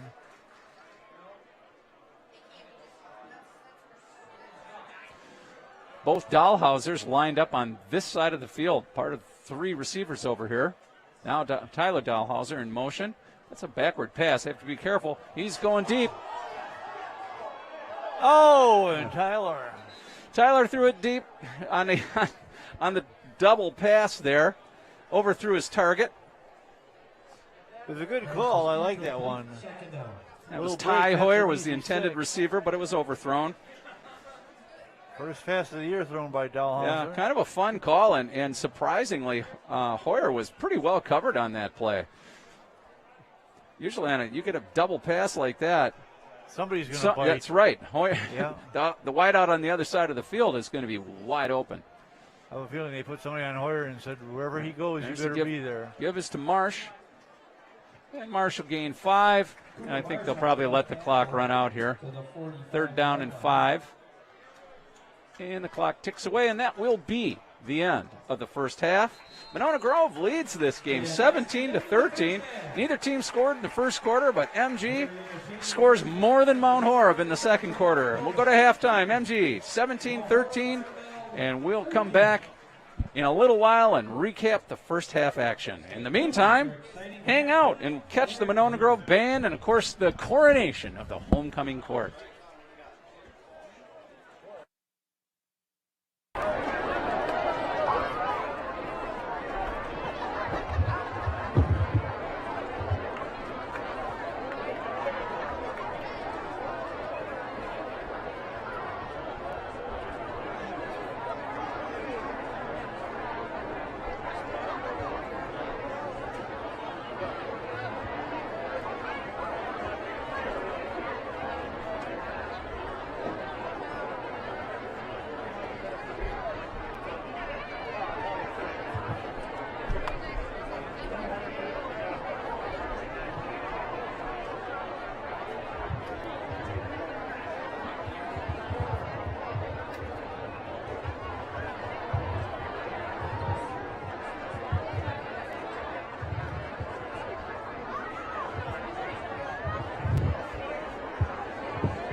All right, ladies and gentlemen, welcome to Monona Grove Homecoming 2021. It was another exciting week here at Monona Grove. We had a big parade this afternoon. Thanks for everybody coming out. And let's start the homecoming festivities. First, we'd like to recognize and congratulate this year's homecoming court. Mary Clark.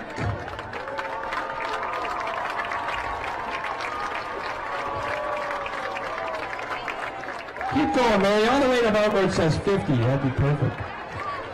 Patrick Clark. Grace Everhart. Owen Garrett. Oliver Houston. Brianna McCoskey. Peter Ng. Seth Raymond. Gabby Rivera. And your 2021 homecoming royalty, Erica Wick and Jacob Fredrickson.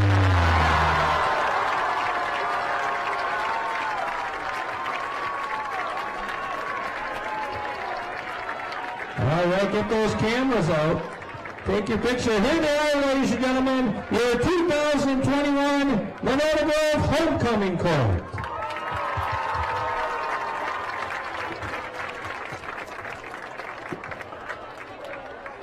All right, next up, here they come, ladies and gentlemen. The Monona Grove Dance Team.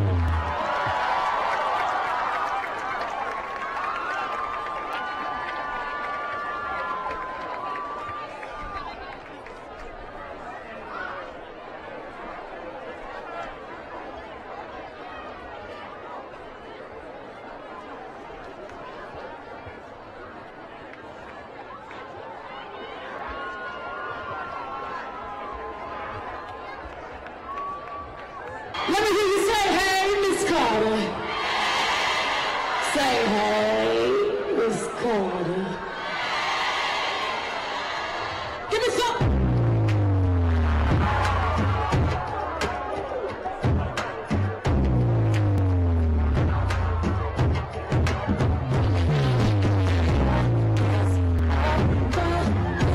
Just walk my way. Tell me how it's looking like. Just tell me how it's looking like. Oh, baby, just take it. Tell me how it's looking like.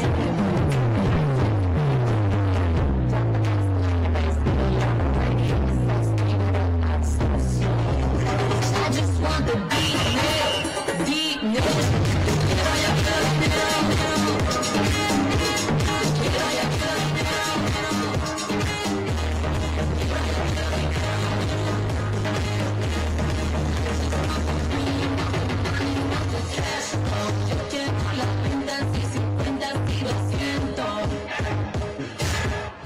Rules and Crips all got along. They probably got me down by the end of the song. Seems like the whole city go against me. Every time I'm in the street, I hear ya, ya, ya, ya. 5, 4, 3, 2, 1, now.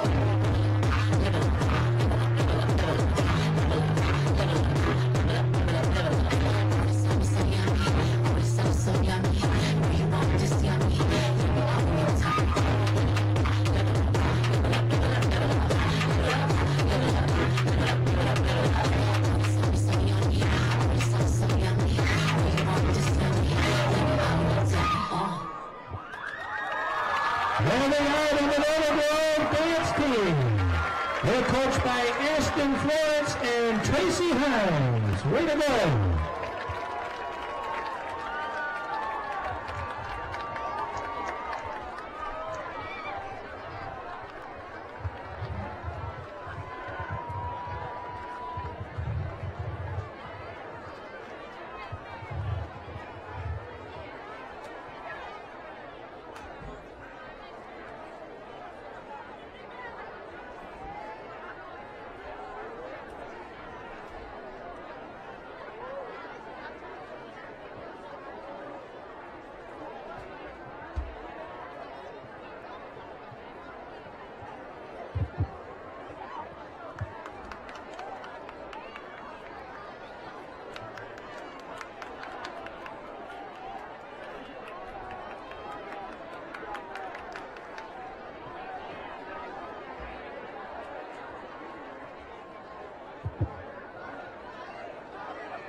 Ladies and gentlemen, the 105-member Monona Grove High School Marching Band is under the direction of Carl Collins and Stephen Walsh. The drill is written and designed by Michael Eyes. The Monona Grove High School Marching Band is excited to present their 2021 show, We're Still Standing.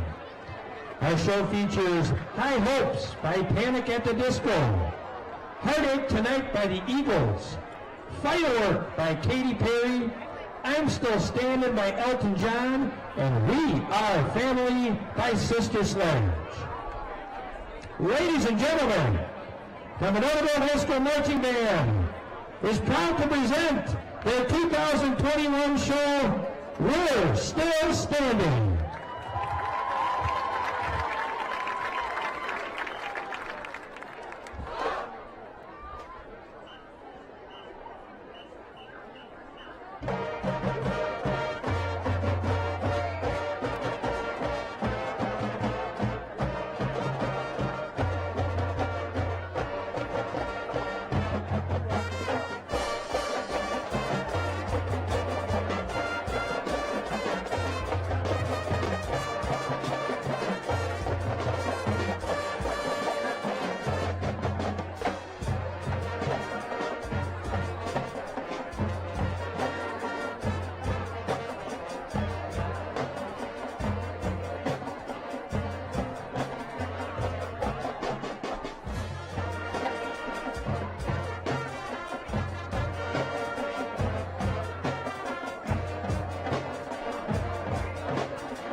High School Marching Band.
And the others from the Monona Grove High School Marching Band.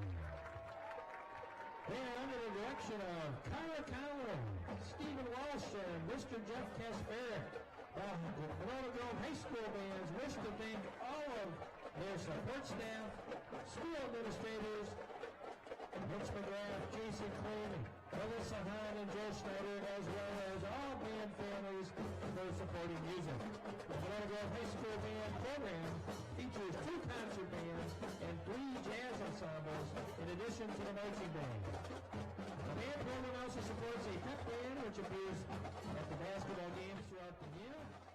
And many students in band also participate at local and state solo and ensemble festivals. The Monona Grove Music Department is proud to offer outstanding musical experience for all students here at MG. One more time, ladies and gentlemen, let's hear it for your Monona Grove High School Marching Band.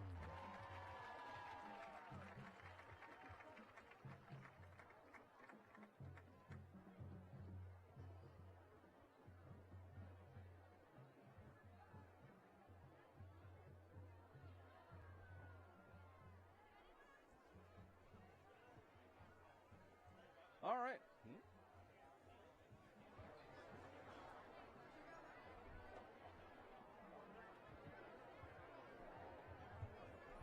Okay. Hey, there you are. We better now? Oh yeah, we're getting video. We're getting audio now. All right. I hear you, Bob. Okay. All right. All right, we're back here at the John Clement Athletic Complex. Monona Grove leads this football game 17-13.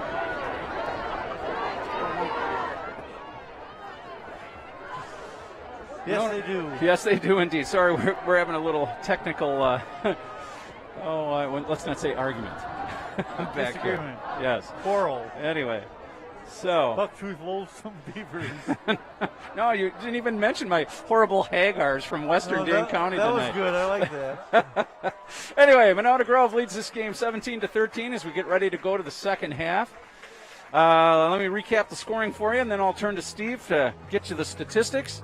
There was no scoring in the first quarter. In the second quarter, with just less than a minute to gone in the second quarter, Gavin Bazala picked up a fumble and returned it 45 yards for a touchdown for Mount Horeb. Drager made the extra point, and it was a 7-0 Mount Horeb lead. 3 minutes later, Kewen Larsh kicked a 38-yard field goal and cut the lead to 7-3. 4 minutes after that, Ethan Steinhoff caught a 28-yard touchdown pass from Colton Schaller on 4th down and 8. They missed the kick, and the score went to 13-3. On the next offensive play for Monona Grove, Cody Cummings tossed a 65-yard touchdown pass to Tyler Dahlhauser. Colin Larsh made the kick, cutting the deficit to 3, a 13-10 game. And then finally, just about a minute later, Ty Hoyer on the same play caught a pass from Cody Cummings, took it 54 yards for a score. Kuhn Larsch makes the extra point, and that's where we are as we start the second half. 17-13, Monona Grove. Steve, can you get some stats for us? Yes, I can tell you that Schaller, as a quarterback, is a much better runner than he is a passer. He's run the ball for 52 yards, thrown the ball for a 28-yard touchdown pass to Steinhoff, but passing, he's 4 out of 17. Struggling a little bit on the Silver Eagle side of things. Quarterback Cody Cummings is running the ball for 42 yards, six carries to lead the Silver Eagles. They're big gainers open in the passing games. I've got Cummings is 7 for 14, 2 long ones. Hoyer for 54 yards, 65 to Dahlhauser, as mentioned by Bob. Bob, this has been a game of big plays, hasn't it? It sure has, and we had a defensive breakdown on the Monona Grove side, and then you can say that there was 2 defensive breakdowns by Mount Horeb, although you got to give credit where credit is due. Tyler Dahlhauser and Ty Hoyer caught short passes and turned them into long touchdown runs, and they did it with good blocking at the point of attack and then all speed.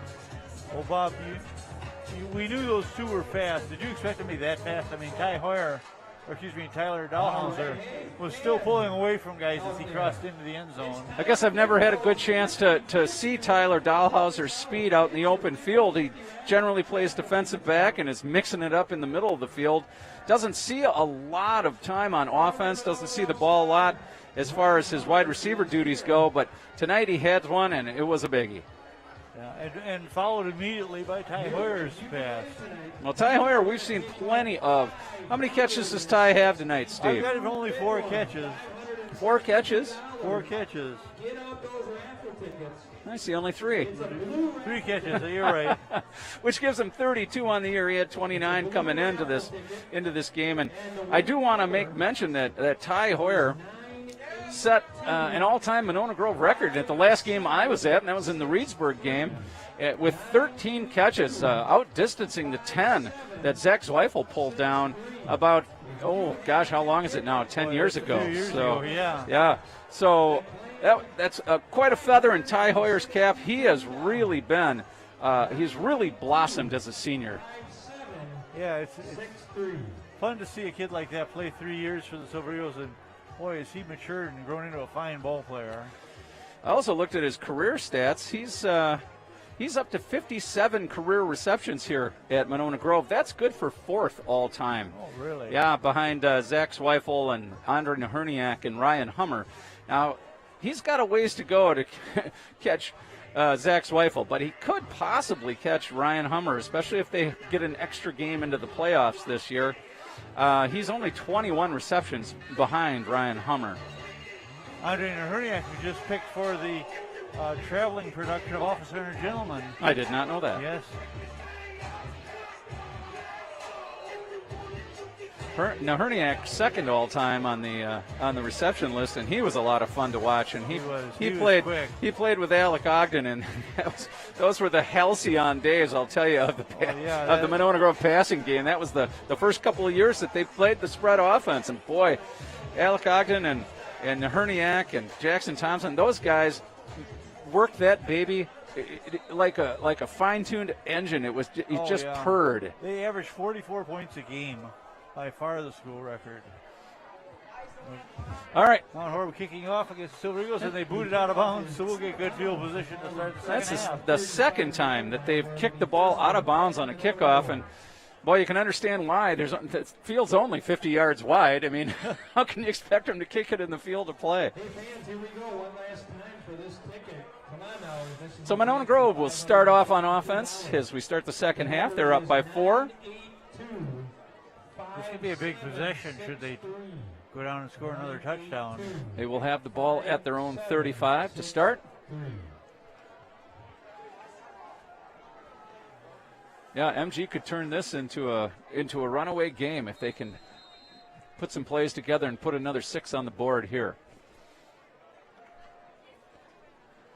All right, Cooper Marsh in the backfield with Cody Cummings. 2 receivers on each side, pulled in tight. And the gives on a jet sweep, and that is Ty Hoyer. Hoyer hit in the backfield, manages to drag his defender for a yard. Hoyer on the carry. He's tripped up by 57. A yard to the positive there. We make it 2, and we'll call it 2nd and 8. After a gain of 2 on the play. 2nd and 8.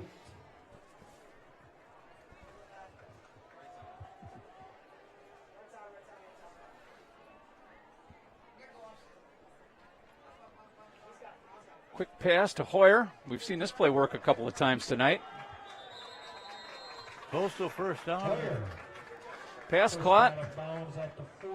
Hoyer brings it up to, I think they're going to mark it at just inside the 44-yard line here. It is going to be 3rd down and 1. Gain of 7 on the play.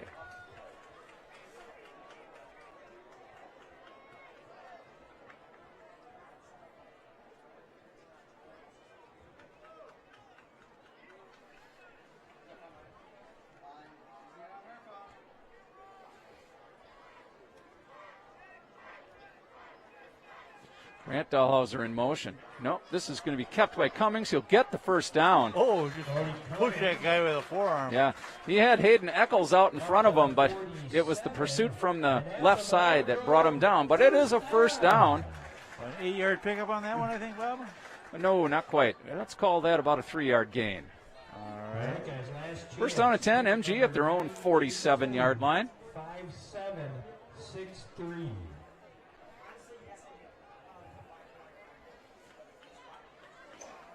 Dahlhauser in motion again. Back to pass is Cummings. Cummings has he had an open receiver crossing the field, but overthrew him. That was Ty Hoyer. 2nd down. Covered by number 88, Brooks Purnell. And it'll be 2nd down and 10.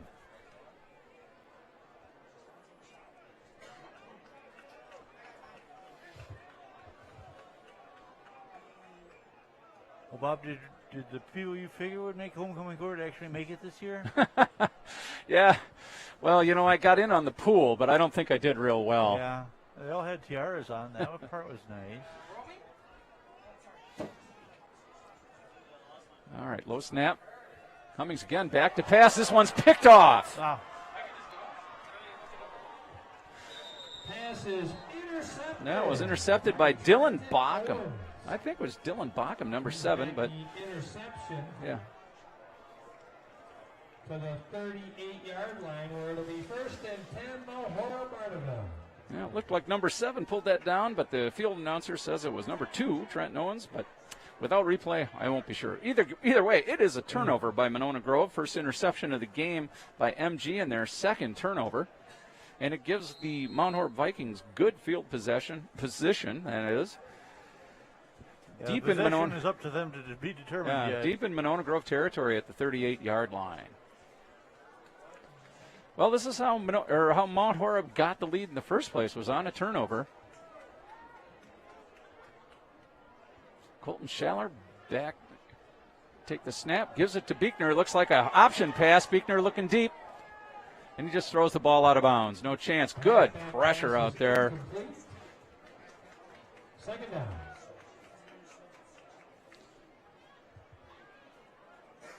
Good pressure by Cody Marin on that play. Buechner didn't have anybody open, and he was standing to lose a lot of yards unless he could dump that ball out of bounds. And he did. He did what he did the smart thing. He threw it where nobody but his own man could possibly catch it. 2nd and 10, Mount Horeb. Gives to Buechner. Buechner, nice hole between the guard and tackle. And he's going to get a first down on that run. Looks like an 11-yard pickup for Tyler Buechner. And they will have the ball at the 26 of Monona Grove. First down and 10. Quick snap. This is Buechner again. Buechner again up the middle. This is the way they started the game, just Buechner, Buechner, Buechner. On the tackle, Tyler Magestro. Buechner with 81 yards of rushing now. He's picked up some pretty quick here in the second half. Yeah, 4-yard pickup on the play. We'll go to 2nd and 6. At the Monona Grove 22. MG defense needs to dig in.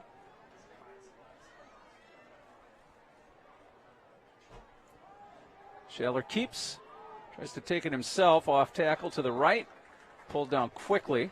Colton Shaler. As Dalton Card on the tackle. Mirren. Gain of a yard. Yeah, let's say a yard. So it'll be 3rd down and 5. Monona Grove 21-yard line. Vikings in 4-down territory again. We've seen that a couple of times. One time they converted, one time they did not.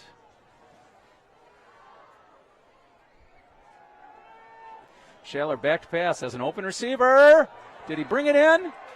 It's a touchdown. Oh, you're kidding. A diving catch. Pass out where nobody else could get it but his own man. 20-yard, 1-yard touchdown pass.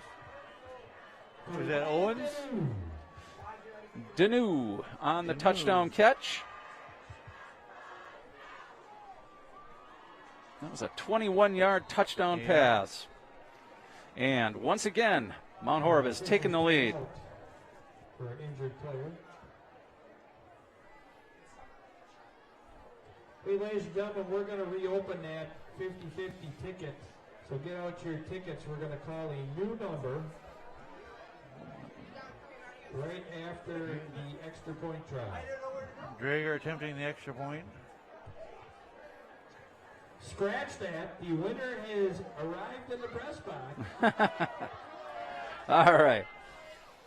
Some 50-50 raffle confusion going on up here. Well, that's the but worst kind I of confusion. believe they've sorted it out. And so going for 2 on this play will be the Vikings. Back to pass is Shallard and overthrows his receiver. And the score will remain 19-17, Mount Horeb. So another turnover turns into points. Yeah, that was a heck of a catch. That was unfortunate. At first I thought he had overthrown him, but Danu making a great fingertip grab to get that one.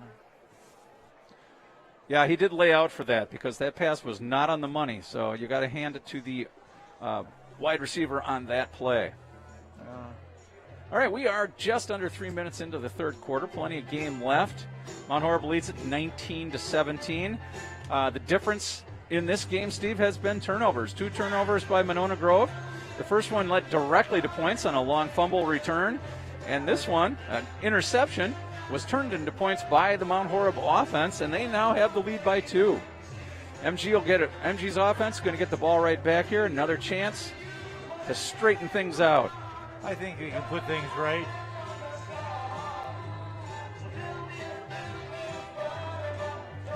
And let's see what the kicker can do for. This is number 27 who handles the kickoffs, Riley Schellpfeffer. He's kicked 2 balls out of bounds so far. And this one is handled by the Monona Grove. I believe that's Grauvogel. Nice return up near the 35-yard line.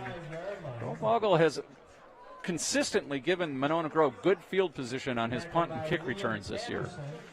We'll see if your prediction of him returning one for a touchdown ever comes true this Well, season. I would like it to happen tonight if it's going to. Now would be a nice, or tonight would be a nice time for that. In a full scheme.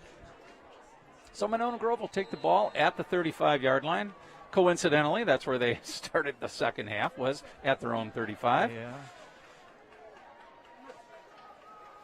MG's got to hold down the mistakes. They've done a nice job of not committing penalties tonight after averaging 11 per game over the last 3.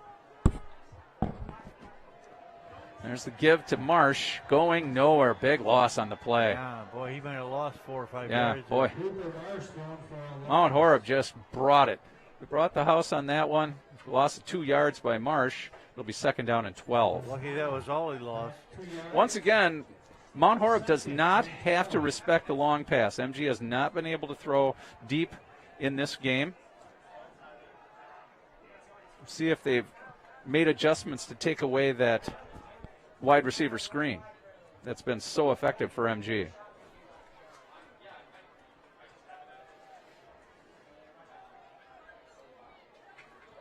Oh, drop the ball is Cummings, and Cummings can go down for another loss. So took his eye off the ball, dropped it.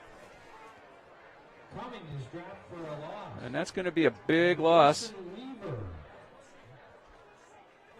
They're going to take that all the way back to the 26, a loss of 7 on the play.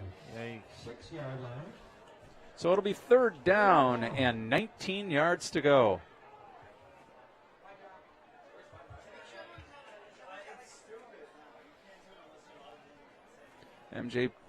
Mount Horeb playing man-to-man defense,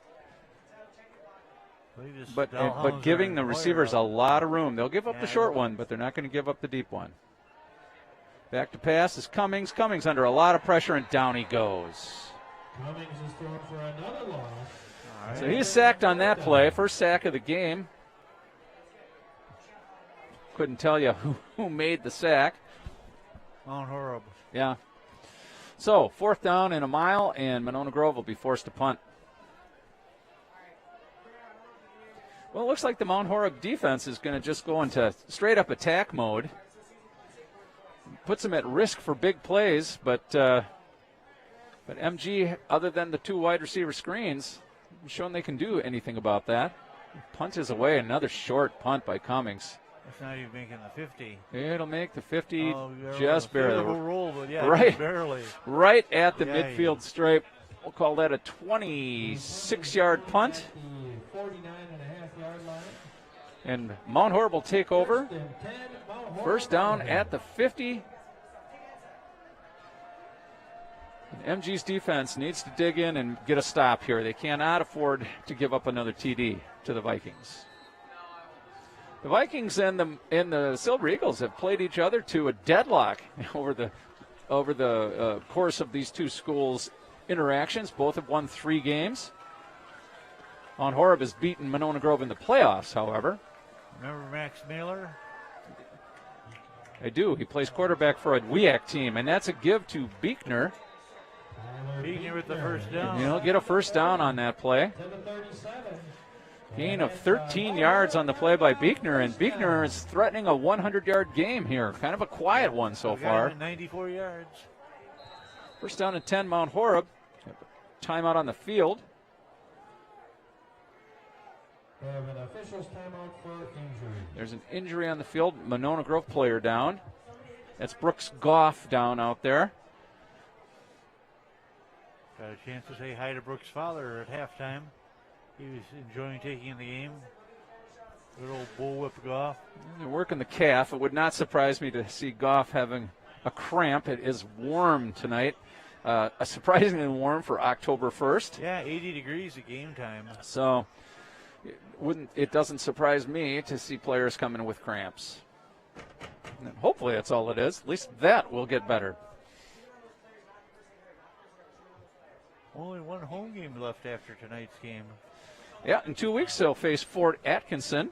Hopefully that will be for the league championship, but MG's going to have to come back and get a win here. Yeah, Goff walking off the field under his own power. A win here and then a win against Portage would give the Silver Eagles a chance to go for that conference championship. Which I forget how many that is, but it's a great deal more than anybody else in the Badger Conference. So Brooks Goff, a 6'2", 215-pound senior, hobbles off the field. My guess is it's a cramp. He's keeping his toes up, which usually means exactly that. All right, 1st and 10, Mount Horeb. Give is to Beekner again. Beekner got tougher in the second half. Yeah, well, Mount Horeb's offensive line is showing a lot more push, and that's a gain of 9 by Beekner. That puts him over 100 by my Beekner count. again. This time hit right away. He might have enough for a first down. It's going to be close. Beekner for a couple of yards. Dahlhauser and Gavin Lutke in on that tackle.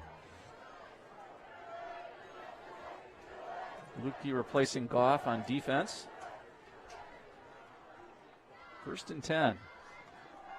Give is to. That time to give was to Trent Nowens. Trent Nowens, number 2. Giving Beekner a little bit of a rest, a 3-yard pickup.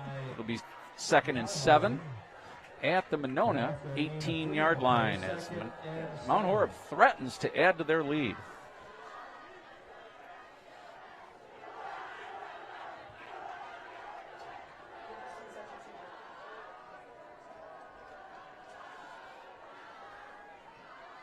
Two wide receivers to the right, one to the left. Owens in the backfield with Schaller. Schaller back to pass. Looking downfield. Has a receiver open. And the pass is incomplete. Grant Dahlhauser on the coverage. Well, I held my breath on that one, I got to say. He had a player open, but he put too much air under that ball. He needed to throw that with a bit more authority. Incomplete pass will make a 3rd and long. We've seen a lot of 3rd and longs from the Mount Horeb offense tonight. This is 4 down territory, too. They haven't shown that anybody has the leg to kick a field goal from this distance.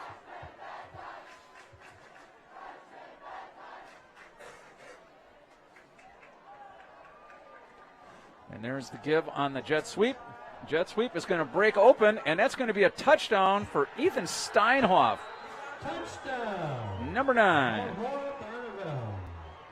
Steinhoff's first carry of the night for 33 yards? No, 23 yards. And actually 18 yards, Steve. Touchdown by number 9, Ethan Steinhoff. Ethan Steinhoff's second touchdown of the night, the other on a 28-yard pass play. But Mount Horeb now builds a 2-score lead. And Mount Horeb came ready to play in the second half, much more so than Monona Grove. My guess is that we'll see Mount Horeb going for 2 again. They're moving personnel around, I'm not sure. Yeah. They're taking their whole offense off the field to have a little word with them. Little coffee clutch. 25-17.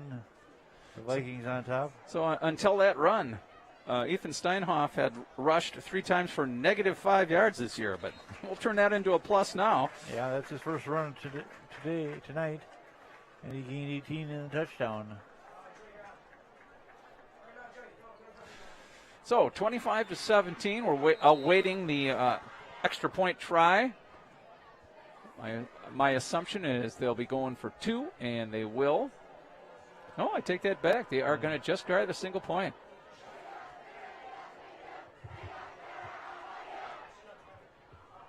All right, lining up for the kick is number 27, Riley Schellpfeffer. And the kick is away, and it looks like it's good. The point is up, and it is good. So Riley Schellpfeffer increases the Mount Horeb lead to 9 points. The score now. And it's a 26-17 lead for the Mount Horeb Vikings. Well, this is a revolting turn of events here. Monona Grove led at halftime 17-13, but 7 minutes into the third quarter, they find themselves down by 2 scores, 26-17. We had a couple plays where Cody Cummings couldn't get rid of the ball, and he kept getting pressured and then sacked. Then the poor punt followed, and Mount Horeb just marched right down and in, mostly behind Beekner. Well, Mount Horeb's had 2 offensive series in this half. They've had excellent field position on both. One inside Monona Grove territory, and they've scored twice. Okay, Grossvogel's going to get us back in this game. Yeah, well, this is what I've been hoping for, is to see that. He's back deep with number 26, Walter Olson.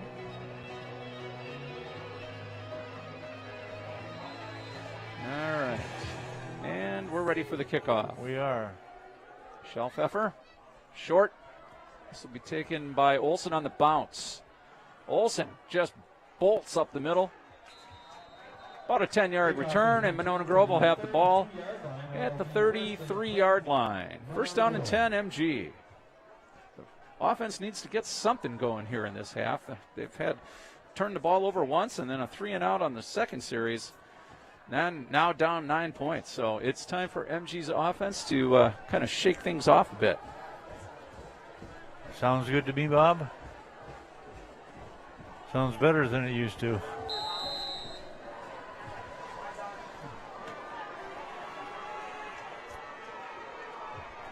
Okay, here we go. First down and 10. This is Cummings. Gives the ball on an end around. That looks like Hoyer, and Hoyer's thrown down in the backfield. So the last 3 plays have resulted in, the last 4 plays have resulted in loss of yardage by Monona Grove.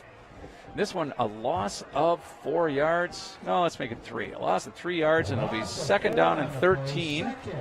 They're not getting much push on the offensive line.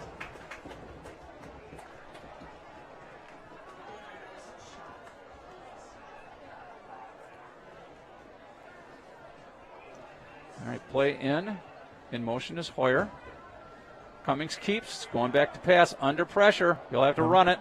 Nice job of jumping, hurdling a defender there. Lost control of the ball. Fortunately, lost control of it out of bounds. I was worried that one was going to get picked.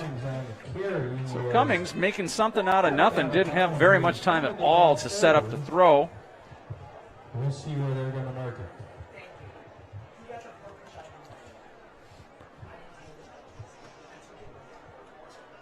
Waiting for the officials to decide where they're going to mark the ball. The ball was fumbled forward.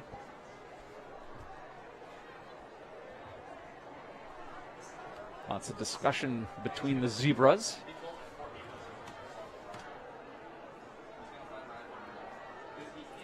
Gotta say, I'm not exactly sure what the rule is in high school football. Yeah, I'm not sure. Looks like the MG's getting a fairly favorable spot. I think they're going to give them the ball where the ball fumbled, went out of bounds, or at least their best guess. Let's put it that way. That's a pickup of about 9 yards on that desperation run by Cummings. 3rd and 5 for MG.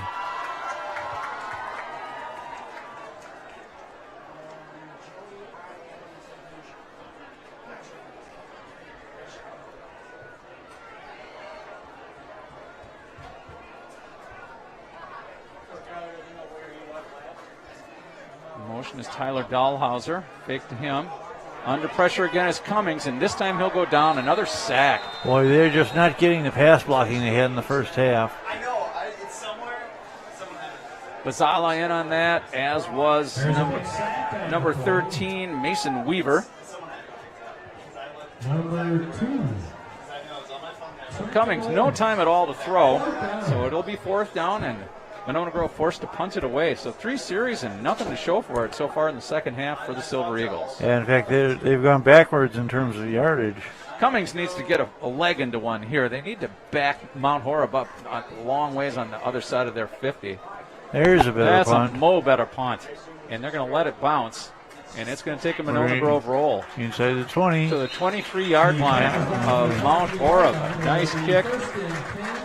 That's much better. That's what they needed to help this defense. A 44-yard punt by Cody Cummings on that one. And that backs Mount Horeb up, and hopefully that'll change the tilt of the field as well.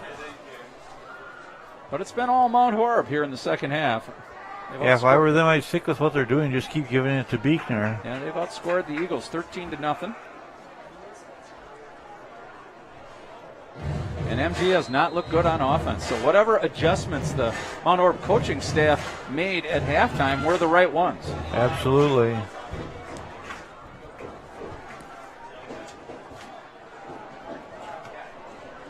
First down and 10, Mount Horeb. They have the ball at their own 23.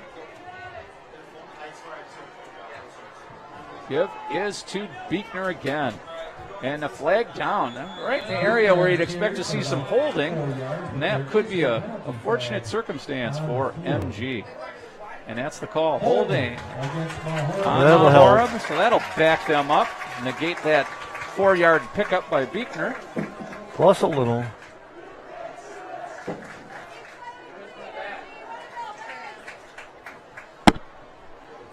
.316 left in the third quarter. So they walk that ball back to the 15-yard line. That's a spot foul. So an 8-yard loss on the play. It'll be first down and 18 for the Vikings.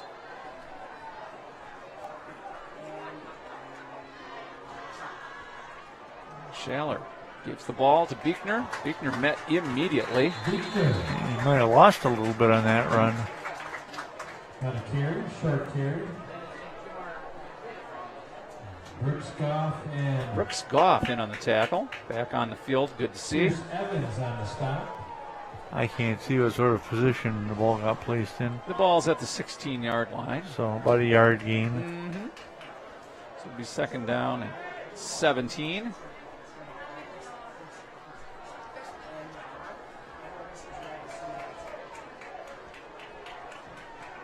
Shaler back to pass, looks quick to Landon Elistad. Elistad makes the catch, brought down immediately, a very short gain. About 4 yards, maybe 5. Let's say 5 yards. So it'll be third and 13. Third and long. That only the 7th pass completed by Schaller in the game. Actually, 7 is pretty high for him.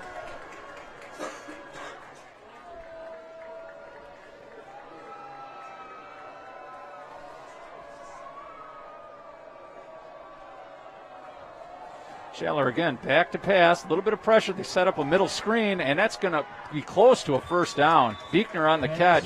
Let's see where they mark it. Very close to the first down. A well set up play. Looks like he's going to be a little short. Now we'll talk about who's bold and who's not now. Let's see if Coach St. Arnaud will go ahead and go for it. The ball this far on their side of the field. 4th and 1. He's got to be feeling pretty good. His team's been moving the ball here in the second half. It's a gain of 12 on that screen pass. And he's got an option. He can set up for the punt, but his punter's his quarterback, so they could fake it easily here. That's true. Monona Grove playing it like they won't punt. They have nobody back. Here's the kick. And it will be a rugby-style punt, and it's going to go for a lot of yards because nobody's back there. Bounds at about the 16-yard line of Monona Grove. That's a 52-yard punt. That's the second one over 50, isn't it? Yep. Yikes. So Monona Grove, its defense gets the stop just barely, but a long punt once again tilts the field in favor of Mount Horeb as Monona Grove will take over at their own 16-yard line. And obviously the punt was the best strategy for them, but well, I thought for a little bit he might go for it the way his offense was rolling. Well, I'll tell you, Monona Grove certainly thought so. They didn't put anybody back. They just set up as like it was going to be a regular offensive play on 4th and 1. And you can't blame them. I think that was the right call, but it does set them back. All right, Isaac Drayson at center, ready to snap that ball to Cody Cummings. Cummings back to pass. Just another quick screen, wide receiver screen. It's worked pretty well tonight, but Mount Horeb doing a better job of defending it on that one. Ty Hoyer on the catch. Gain of 4. It'll be 2nd and 6.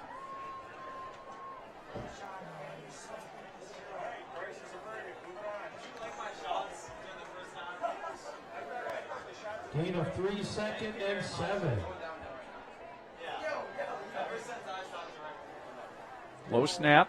Cummings hands the ball to Larsh. Larsh loses control of the ball as he's going down, and that's probably going to be a live ball. If it is, it'll. Oh, they are going to call it down by contact. What a break. That was fortunate, yeah. That was a break, because I'm not certain that Larsh was actually, his knee was down when that ball came loose. Mount Horeb. Boy, and he actually got a first down out of that to boot, so you can't beat that. A 6-yard pickup on the play. 1st and 10, Monona Grove, and the third quarter has come to an end. Boy, that was an ugly quarter, Bob. Well, it didn't go well for Monona Grove as Mount Horeb scores 13-0 in that quarter and takes a 26-17 lead as we head into the final 12 minutes. Well, Monona Grove's offense is going to have to wake up. They were very silent in the third quarter and beyond silent. They didn't play well at all, made a lot of mistakes. The only thing they didn't do was get a penalty. So there's your silver lining. But otherwise, their execution was poor in that quarter. As I recall, Bob, they don't give trophies for most fewest penalties. Or for most. Silverigo's got to find that magic wand they use for those 2 long touchdowns that close out the first half. Well, those two plays have really been the majority of their offense. They have not been able to put together any sustained drives. No. And you got to give credit to the Mount Horeb defense. They've put a lot of pressure on Cummings when he's passing. They've been in the backfield most of the night. Yeah, they've really pressured him, and he hasn't had a chance to complete any passes. Back to passes Cummings, going deep. Throws it up for grabs. Let's see who comes down with that one. Boy, that was close. That was a lot closer than I thought. Kewen Larsh, the intended receiver, knocked down by Paul Matthews. He did loop that one up pretty high, didn't he? Yes, indeed. You don't mind that on 4th down. It almost becomes a punt then, but not on 1st and 10. Well, see, and that's the difference. You know, Cody Cummings is listed in the program as a tight end, and he's the number 3 quarterback, and that's why he's the number 3 quarterback. He's their emergency starter, but both their 1 and 2 who would throw the ball more on a line aren't available. Once again, this is a Dahlhauser. Dahlhauser on the outside, brought down immediately. I mean, immediately. Pass complete to Dahlhauser for a loss of 1. 3rd down. Beekner was in on that tackle, as was Bazala.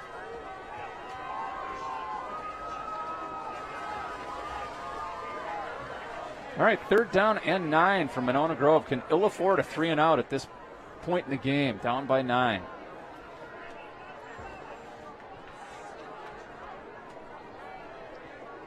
All right, play is in. Fake. Cummings rolls to the right and is brought down. Wow. That was just Bazala. all over him. Gavin Bazala's had a heck of a game tonight. By Gavin Bazala. Bazala's also, besides that, I think that's his 2nd sack. And he's also had a fumble return for a touchdown. So Gavin Bazala on defense is really introducing himself to the Monona Grove 11. 4th down and a long ways. Monona Grove will punt it away again. The second half for Monona, they've had 1 turnover and 3 punts. And there's the boot. Called for a fair catch. Ball is not handled. We'll let it roll. It doesn't go really anywhere, and it'll end up on Monona Grove's side of the field at the 48-yard line. A 33-yard punt by Cody Cummings. Boy, they got to turn things around quick here, Bob. This one's starting to slip away. 10:23, so there's plenty of time, but they got to show some way to get a 1st down once in a while. At 10:23, there's plenty of time if the Monona Grove defense makes a stand here. If they give up a touchdown here, I don't think there's enough time for MG to come back and win this game. I'm afraid you might be right. But as it stands, MG's still in it. They just need to play some D. And they need to pressure the quarterback. Boy, the difference in pressure on the 2 quarterbacks is really just astonishing. Yeah, Cody Cummings hasn't had a chance to get off a clean throw, Especially at all in the second half. Especially in the second half. Yeah. And Shallard is not being pressured at all. Look at this is a fine example. All day. He's got that one up for grabs, and the ball's just knocked down. Pass is incomplete. That was Tyler Dahlhauser back there on defense. The intended receiver, I think that was number 6, Wyatt Denu. Oh, I take that back. It was Steinhoff, number 9. Number 9. Do you do that all the time when you're not announcing too? 2nd down and 10. You know, I might not say it out loud, but I'm always doing it in my head. And there's the give to Beekner. Beekner's ended up putting together a pretty nice night. Only a yard gain on that one. 108 yards on the light, though. 18 carries. Tackle by Hayden Eccles on that. So So it'll be 3rd down and 9. Here's a big 3rd down play, Bob. This is a big play. This is probably the biggest play of the game for Monona Grove. If they get a stop here, they've got plenty of time to get the 2 scores they need to win this game. Also the confidence to get another stop when they need it. Pressure that time on the quarterback, way overthrown. incomplete. And it'll be 4th down and 9 on the incomplete pass. Good coverage in the backfield by the Monona Grove defense. So the Silver Eagles with a 3 and out just when they needed one.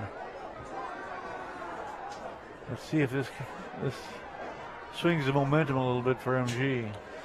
All right, Schaller, the punter, Uses that rugby-style approach to the punt, and it's been very effective for him tonight. So watch for him to roll toward the camera here as he makes his punt. Flashes those pearly whites, waves to the crowd, and gets the kickoff. Oh, that one off the side of his foot. That's Wow. the worst punt of the night for him. They're going to mark that at the Monona Grove 41-yard line. So that's a nice. 6-yard punt. After a Shallon. couple 50-yarders, Yeah. he hits a 6-yarder. 6-yard punt. Well, clearly he took his eye off the ball on that one, and it went off the side of his foot. And that's a break for Monona Grove because they were looking at starting again deep in their own territory. Instead, they got great field position at their own 41-yard line. Let's see if they can make something happen. Plenty of time. They don't have to go away from the run. They've been throwing the ball a lot in this half, and I'm not sure why. See if they can't do something with the running game.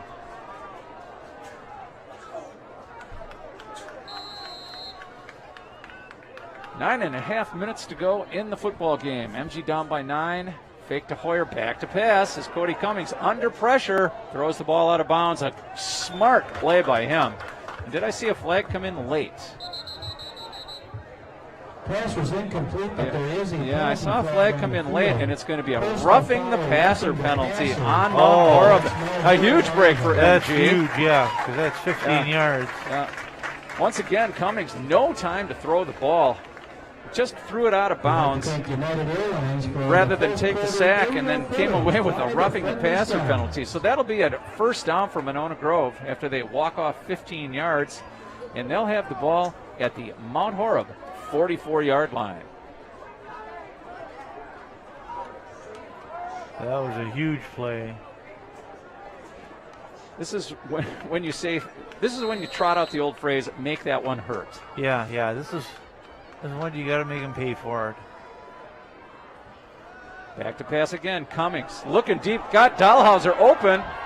Dahlhauser under it, and he did not come up with it. Oh, ball incomplete. Tyler Dahlhauser not too pleased with the result of that play. Thought we had a chance there, Bob. A quick strike has worked for him a couple times already. Why not a third try? Yeah, he was open, but unfortunately, the ball fluttered in the air, and the defenders were able to get back on it and screen Dahlhauser. Dahlhauser very unhappy with himself on that play. And he is limping off the field.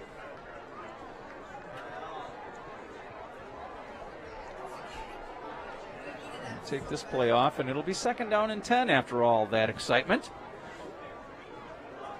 Monona throwing the ball on almost every play at the moment. And the Mount Horeb defense seems to have noticed because they are just bringing the house on every passing play. Throwing on every play because there's quite a few sacks mixed in there. Well, they're attempting to throw on every play. They're intending to throw.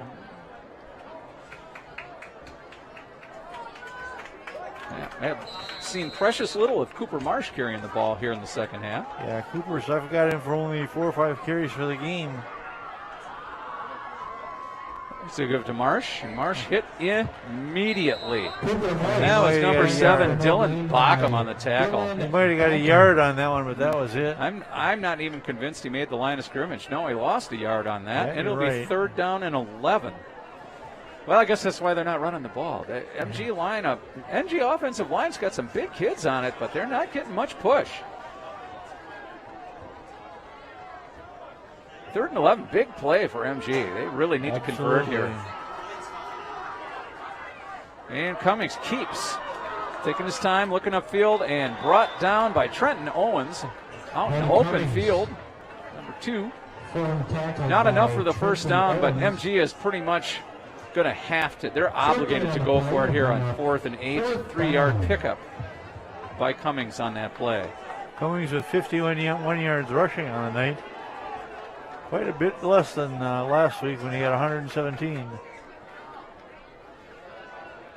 4th and a bunch. Big 4th down. This one could actually decide the game. And so realizing that, the Monona Grove coaching staff calls a timeout. So we have 8:09 to play. Mount Horeb leads this game 26-17. Monona Grove 4th and 8. Ball at their own, or at the Mount Horeb 42. by far the biggest play of the game so far. So far, it's a 2-score game. What's Cody been able to do through the air tonight, Steve? Cody tonight, I've got him 7 for 13. Just those 2 long ones and a number of short ones. Well, MG is with a loss tonight, and it's not like the season is over. They have 2 weeks left. They have Portage next week and in Portage, and then they're back home here for the last game of the year against Fort Atkinson. So if they go down tonight, it's not over. No. But if they win tonight, they assure themselves of a playoff spot, plus put themselves in an excellent position to actually win a league championship. Yeah. Cummings back to throw. 4th down and 8. Got some time, rolling out. Got a receiver open, 2 of them downfield. Oh, ball nice tipped defense. away. Great defense. The ball just Vikings. didn't get out there in time. He had 2 open receivers down the middle of the field, but unfortunately, the ball didn't get there before the defenders did. They knocked it down, and the ball will go to Mount Horeb on downs, and they'll have it at their own 42-yard line, 1st and 10. Well, injury on the field, on the far side of the field to a Mount Horeb player. Credit Mount Horeb on that one, Bob. The defender was there and got a hand up and tipped it away. Yeah, just not enough authority on that pass. But once again, like I said, Cody Cummings, he's not a natural quarterback. Like they have him listed as a tight end, and he's just playing. He's playing as hard as he possibly can. There's no doubt about that. But he's not a starting QB. No, earlier in the season, before Marin's injury, he played some linebacker and looked pretty good. Yeah, he did. Well, Marin out with a shoulder injury to his non-throwing shoulder. We don't know how long he's going to be out. We saw starting tailback Fabian Jackson walking around with a boot on, so not exactly sure what's going on there and when those 2 key players will be able to come back to the lineup, if at all. Both seniors, so they want to get back out on the field. Nobody wants to end their senior year on the bench with an injury. Well, let's see if the MG defense can do it again. They forced a punt, a 3-and-out the last time Mount Horeb had the ball. And they're going to have to do it again with 8 minutes to go. MG down by 2 scores, and they're running short on time.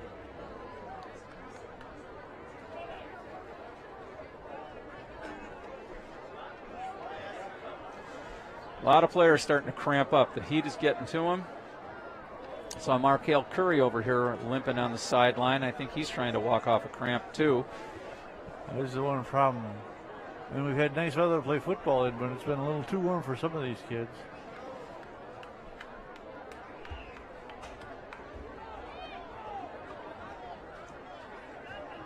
All right, Mount Horeb ready to go here. 1st down and 10. They are up by 9. Flag comes in. Looks like it's going to be a delay of game. 12 men on the field. Oh, they had too many men on the field. So after the Mount Horeb injury, things are a little confused on the sideline, and that's going to cost them a few yards. All right, we'll take that. It doesn't make a huge difference, but everything you can get at this point. Oh, no, they're picking it up. So not sure exactly why they called too many men on the field and picked the flag up, but okay. Before the penalty was thrown, Mount Horeb bound Oh, there you go. So Mount Horeb called a timeout before the flag was thrown. Okay. So that's why they picked it up. That makes sense. And that'll be Mount Horeb's first timeout here in the second half. Here on the field, you're probably hearing Sweet Caroline. How sweet is that? Not as sweet as you playing Rapid Roy last week on your radio show. Oh, did you like that? I Rapid did. Roy? I'm a big fan of Jim Croce. Oh my God, I hadn't listened to that song in many, many years, and it sure was fun to hear it again. For those of you who don't know, Bob's alter ego is BFB as he's on WBMO LP Monona 98.7 or available on the TuneIn app. Listen to Bob at Mondays at 5 p.m. Yep. Or you can go to mymonona.com and listen through that website as well if you don't have, if the low power signal doesn't quite reach your home, like mine. Rumor has it's the best hour of the week. Who started that rumor, I Steve? think you did. I would be remiss if I was to lie about that. Tyler Biegner with the carry. Look from Mount Horeb to try to run the ball. I think the ball came loose. They're signaling MG ball. Yeah, and MG's got it. So Bickner fumbles after a very short gain of maybe a yard. Ball comes loose. Tyler Magestro with the fumble recovery. So that is a huge turnover for Monona Grove. Let's see if the offense can actually do something with it. They've been very quiet in the second half. They needed a break after that last possession. This could be just the thing they're looking for.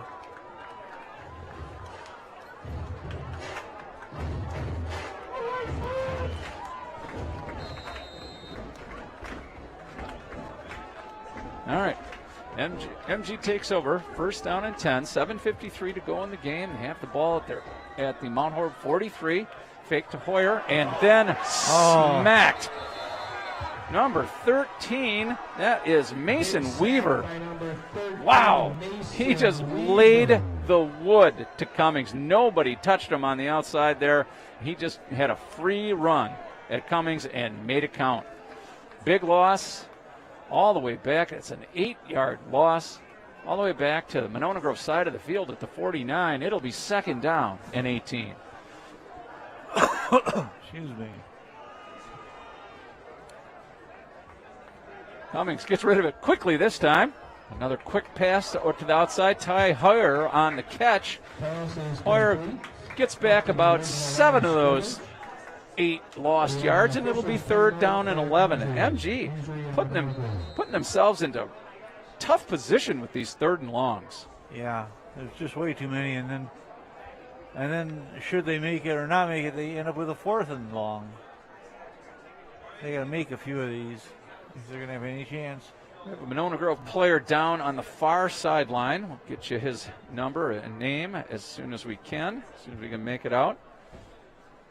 Training staff seeing to him. Well, Cody Cummings has got credit for 15 carries. I bet you almost half of those are sacks. And any idea? Looks like Tyler Dahlhauser to me. Oh, no, take that back. Ty Hoyer. Ty Hoyer pops back up, runs off the field. We'll sit a play and be right back in. My guess is another cramp. Lots of those tonight. MG's offense needs to start playing better. I'm going to end up with cramps. All right, third down and 11. Huge third down, but they need to get something because they're in 4-down territory. They need to get something out of this. Low snap. Cummings handles it. Has an open receiver. That is Kyan Cradwell, their tight end. First time he's been targeted tonight, and that's enough for a first down. Gain of 13 on the play.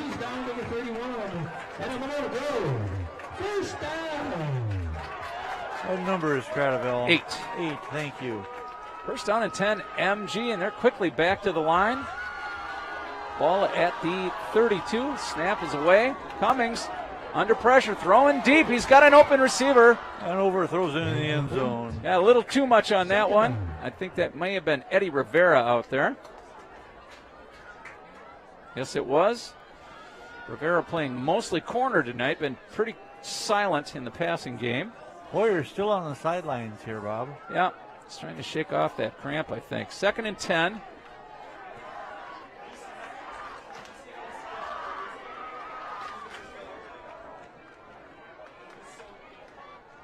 And there's the give to Marsh. Marsh, nowhere. Wow, these defenders for Mount Horeb are just blowing through the O-line of MG. That's a loss of 3 on the play. Be third down and 13. Another big third and long facing Monona Grove. They converted on the last one. Couple on the play, 3rd and 12.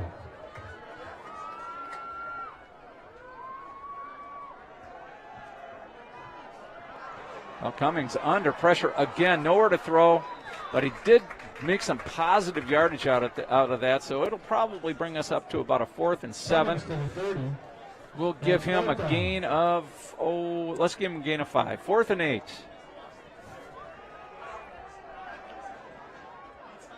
MG absolutely has to convert. We're less than 6 minutes to go in the fourth quarter.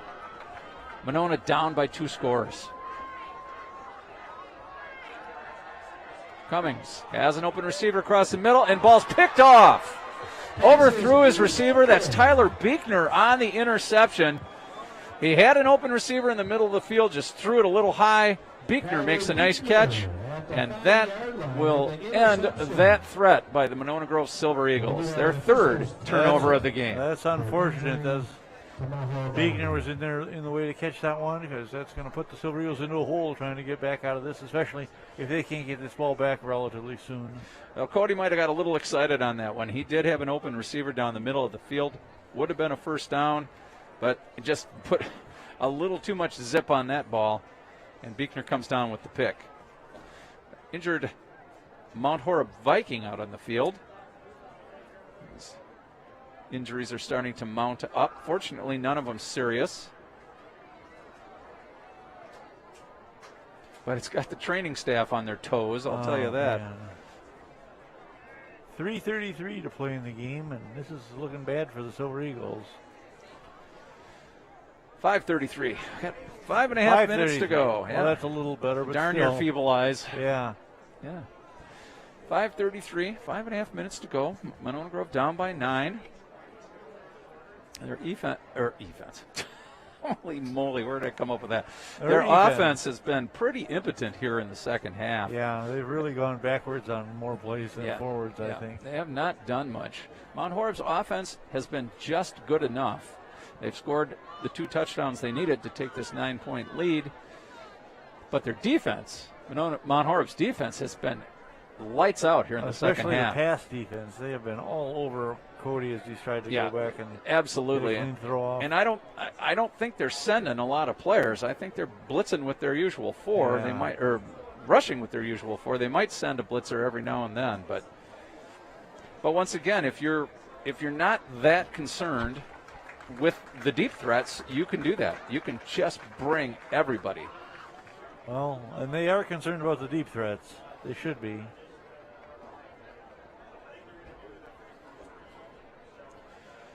All right, Mount Horeb will take over deep in their own territory after the turnover. Ball at the 6-yard line.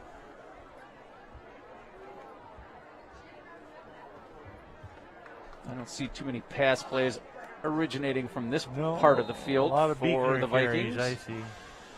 Buechner in the backfield. Give to Buechner. Buechner goes left. Has some running room. Has one man to beat. Has the first down. And that man, he did not beat that man. That was Grant Dahlhauser. Grant Dahlhauser does not get beat in a one-on-one situation out on the field, an open field. But it is enough for a first down. Big gainer by Buechner on first down. 1st and 10, Mount Horeb. 14, I heard. They're putting it at the 25, so an actual 19-yard pickup on the play. So Buechner hasn't been able to get the edge very often, but when he does, boy, he can get out there in a hurry.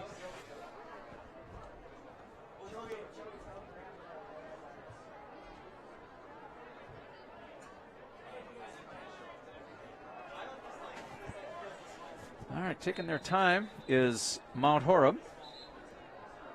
And we have another timeout. This will be Mount Horeb taking that timeout, their second of the half. Mount Horeb just concerned with running clock now because they're up by 9. And they're in the catbird seat at the moment. Definitely. They can take their time. And the way they've been going, whittle their way deeper into MG territory. They don't even need to do that. If they can just knock off a couple of first downs, they will make it virtually impossible for Monona Grove to score twice to win this game. True. If the Silver Eagles don't get the ball back soon, this one's all but over.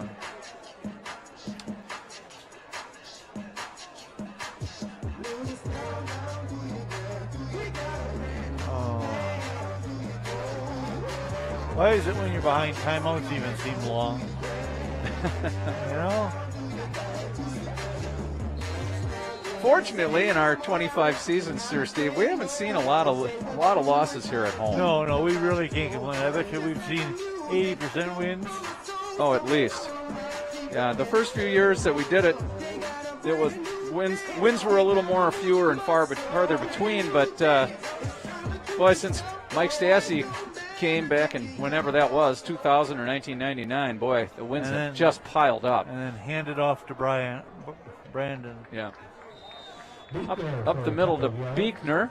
Got a couple yards on it. Moves the pile forward. Oh, let's say 3 yards. It'll be 2nd down and 7.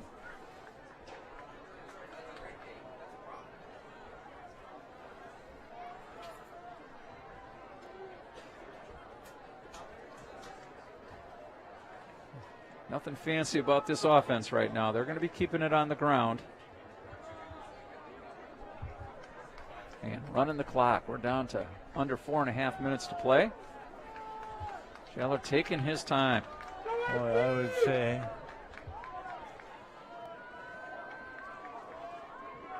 Still waiting. Jeez. Yeah, using up every second. Give to Beekner again. Beekner up the middle again. Good push by the offensive line of Mount Horeb. And boy, that's a lot closer to a first down than I thought. We'll give him 6 yards on that, Steve, and it'll be 3rd down and 1. And this is a play where Monona Grove actually has to make the stop. They don't make the stop here, I believe that would be the dagger. The dagger. We're down to 3:40 and counting left. Let's see if Bob's dagger is apparent.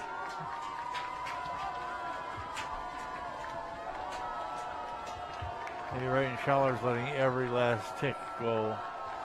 As well he should. It's smart football. And the give to Beekner again. Beekner struggles forward and finishes with a second effort. He got the first down. Oh, and a late flag. And a flag. We might have got a late hit here. That might have gone against MG. Yeah, that was kind of incredible trying to. It looked like he got laid out in the backfield. We'll see what the call is. That could have been a personal foul. And the Monona Grove players say that penalty's going against them. Now, if that's a dead ball foul, Mount Horeb will have gotten the first down, and then they'll step off those 15 against them. Yeah. Oh, man.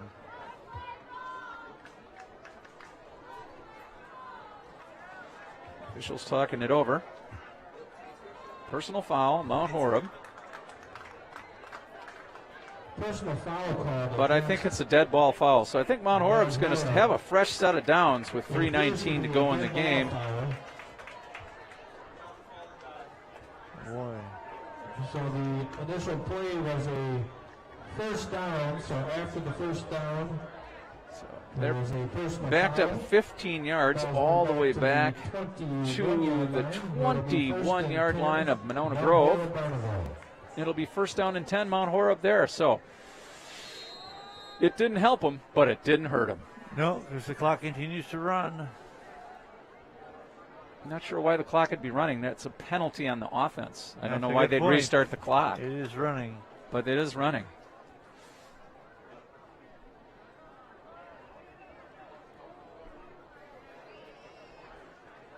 And we're under 3 minutes to play. This time the give is to, I think, Owens is back there now. Jesse? And boy, they just keep pushing that pile. Brooks Goff at the bottom of it. As was Tyler Magestro. They made up a big chunk of that penalty. Timeout by Monona Grove. They have to stop the clock.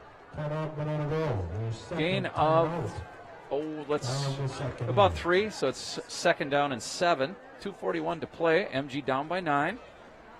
Mount Horeb with the ball and running clock. Yeah, I'm unclear as to why that clock restarted. I mean, it was a penalty, so that should, it did stop the clock, but why they restarted it, I'm not sure. Yeah, it's a little strange. However, Certainly that's didn't the way help it the went. Eagles. So MG is going to have a little bit of luck here. 2:41 left. With Yeah, a little luck, we can work it out. Remember that song, Paul, Steve? Yeah, Paul McCartney. Not his best work. No, not his best work. I would agree with that. Yeah, things look kind of grim for the Monona Grove 11 at this moment. I would say 2:41 to play. They need a quick takeaway and then a touchdown and onside kick recovery. Yeah, a turnover is absolutely key here. You know, the Stars have to align right now. But if nothing else, they need to get this stop and at least get the ball back. Give again to Beekner. Not much there. Beekner up the middle, stopped right away. And MG will call another timeout to stop the clock with 2:31 to play. They are now, are they down to one? I think, or is that it for them? I'm not sure. We'll see. Yeah, MG is out of timeouts. So that's the last time they can stop the clock. It'll be third down, no gain on the play, third down and 6. So,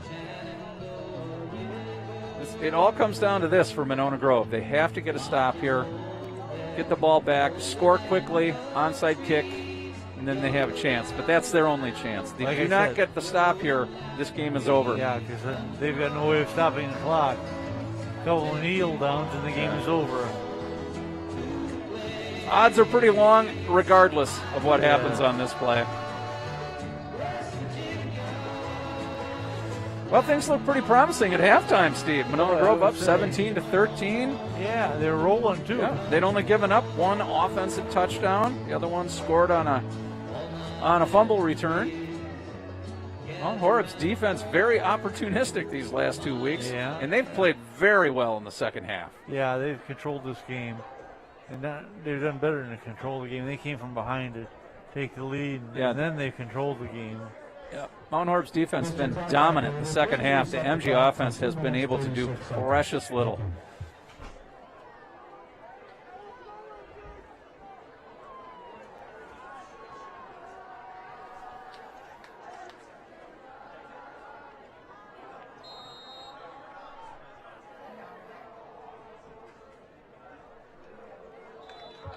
And there's a penalty on Mount Horeb, so that'll back them up 5 yards. It looks a little bit better for MG getting the ball back. A little better, but it doesn't help that much. That's a false start. Oh, Steve, every little bit helps. Oh, I'm sure. 5 yards is nice in the bottom line, but it's not going to make a difference in this game, I'm afraid. Oh, you naysayer, you. I'm a naysayer. Nay. Sorry. You know I'm as big an MG fan as anybody else, but this one just looks like it's escaping our grasp. It is slipping away, but slipping away. Let's give to Beekner. Beekner up the middle again. They'll stop him short of the first down, but a lot of ticks are going to come off the clock before they're ready to punt. Yeah. They're going to get it under 2 minutes. Yeah, by the time MG gets the ball back, there'll be less than 2 minutes to play, and they need to score twice. How about a punt return for a touchdown by Braden Grauvogel? That'd be all right. That would be all right. And that's what MG's going to have to go for here.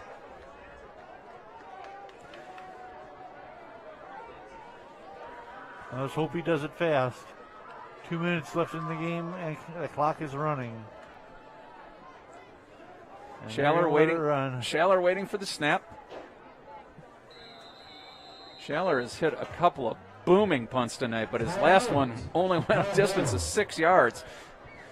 Is there any point to hoping that he'll do that again? I'm not holding my breath, but at least they stopped the clock for us on the timeout. No, we need a couple of things to happen here, and they're both pretty rare.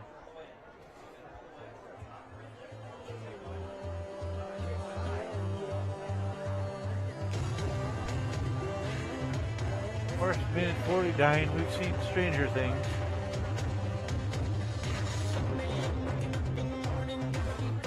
Well, what you want as a coach is you just want your players to play until the end of the game. Just keep playing.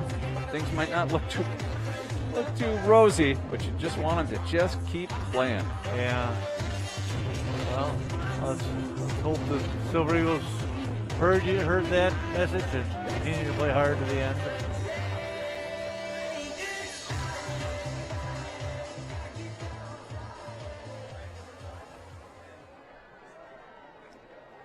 And there's the punt.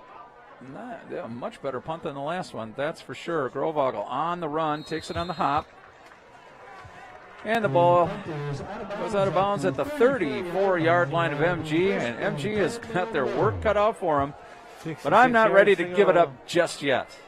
Well, wait, not to be a naysayer. I'll let you know when that happens. All right, chances are very, very slim that Monona Grove comes back and wins this game, but So 2-possession game would be awful sweet. there's still 1:42 left, and until there's 0 ticks on the clock. The body's still beating. That's the heart right. is still beating, right? Yep, body's still moving. Wish I could actually see what's happening now. Well, what you're going to see is Cody Cummings taking a snap, probably faking to Marsh, and then they're going to have to go deep. And then chucking it deep. He's got And here comes the rush. He got a ball off to Dahlhauser. Dahlhauser looked like he was getting ready to lateral the ball to Hoyer, a la hook and ladder. Sure. Cummings just got murdered again by Mason Weaver, number 13. He has been in there all night. Clock running, or not running, but they will run it quickly. Second down and 1. Ball's ruled to be just short. 2nd and 1.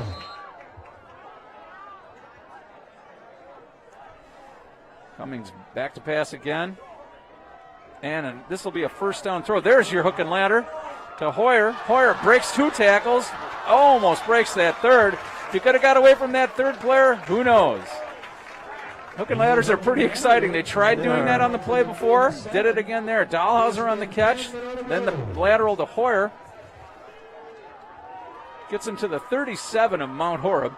First down and 10. Got Hoyer with 8 passes caught tonight. Cummings looking deep for Dahlhauser. Dahlhauser out there, can't bring it in. Oh, so close. It was close. A pretty good pass by Cody Cummings.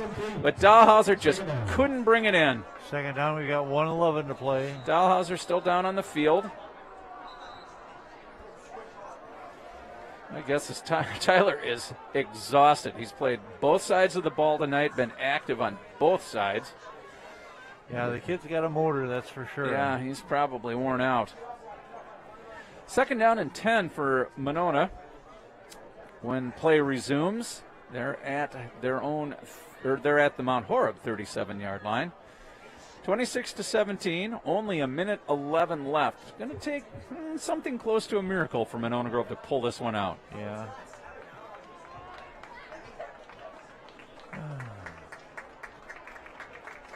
Hanging in there, Steve? I'm going to make it, Bob. One way or another. Heard that heavy sigh over there. I thought maybe I was about to lose you. No. Just frustration. You know, if you retired, you could get more sleep. Oh, that's right. You are retired. I am, and I do get plenty of sleep. That's probably more than you want. Yeah. Took a nice nap this afternoon. 45 minutes, I'm solid. Yeah, those meds you're on, I'm sure they make a big difference. Yes, they do. 2nd and 10, MG. Cummings again, back to pass. Throwing deep this time. He's got Grant Dahlhauser wide open. That's a touchdown! That is a 37-yard touchdown pass with 1:05 to go in the game, and MG's not dead yet. Nope, dead yet. You said that was Grant with that one? Yep. Wow.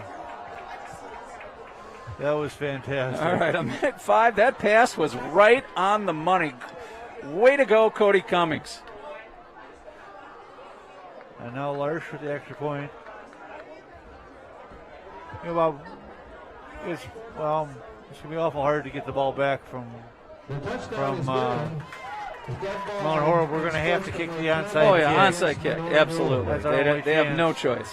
Yeah, because with no timeouts, they can't possibly kick the ball, too. With that 1:05, say we get the onside kick, how close do you have to get to give Larsh a chance to win the game? Well, he hit a 38-yarder earlier in the game. I'd say if you could get the ball to the point where he could kick one from 45, that would probably be line. Right at the outer limit of what he could do. So you'd have to get the ball down to about the 27, 28-yard line, right. And that's if you recover the onside kick to begin with. Right. But this game just got a whole lot more exciting. 26-23 at the moment. 1 minute and 5 seconds to go. So there you go, extra point. I'm done keeping stats. I just want to enjoy the game. Penalty will be assessed on the kickoff, which really doesn't matter. All right, Q and Larsh. Kewen struggled a little bit on a few extra points earlier this season, but since then he's been money. Ooh.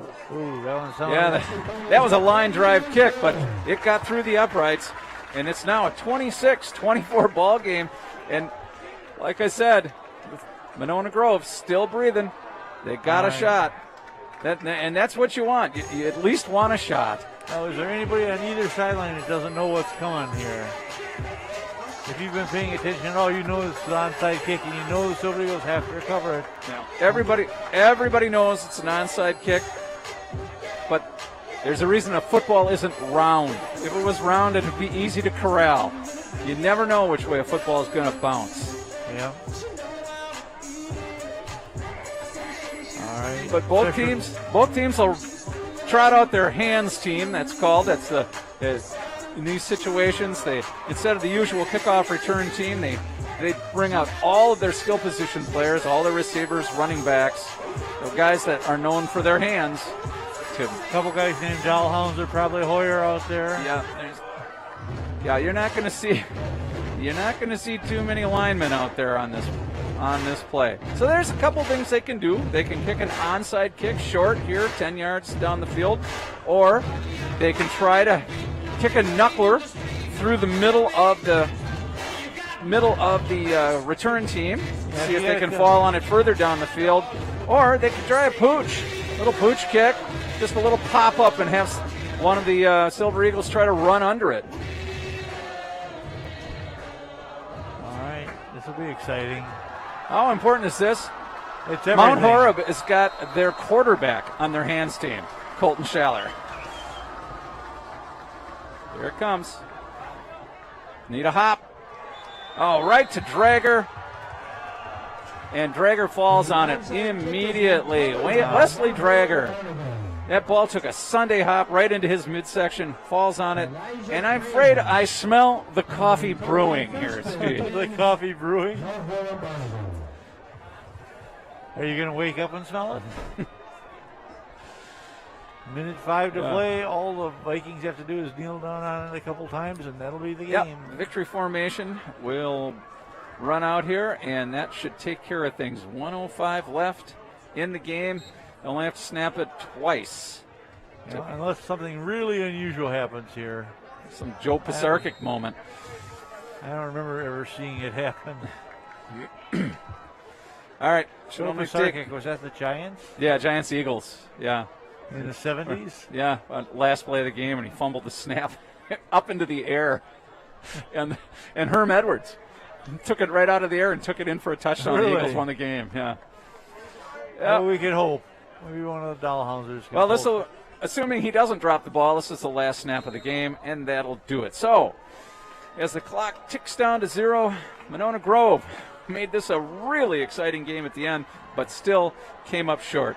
So Mount Horeb will move to 6-1, 4-1 in the conference.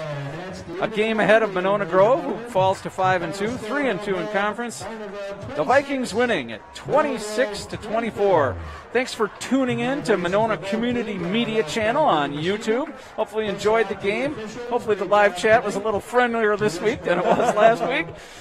We will be back in 2 weeks with Monona Grove's final regular season home game. And hopefully, the following Friday, we'll see a playoff game here, too. Nice. Next week, MG will be at Portage, and then Fort Atkinson in 2 weeks. Thanks for watching tonight, folks, on behalf of Steve and myself. Hope you enjoyed the game. We'll see you in a couple weeks. Good night.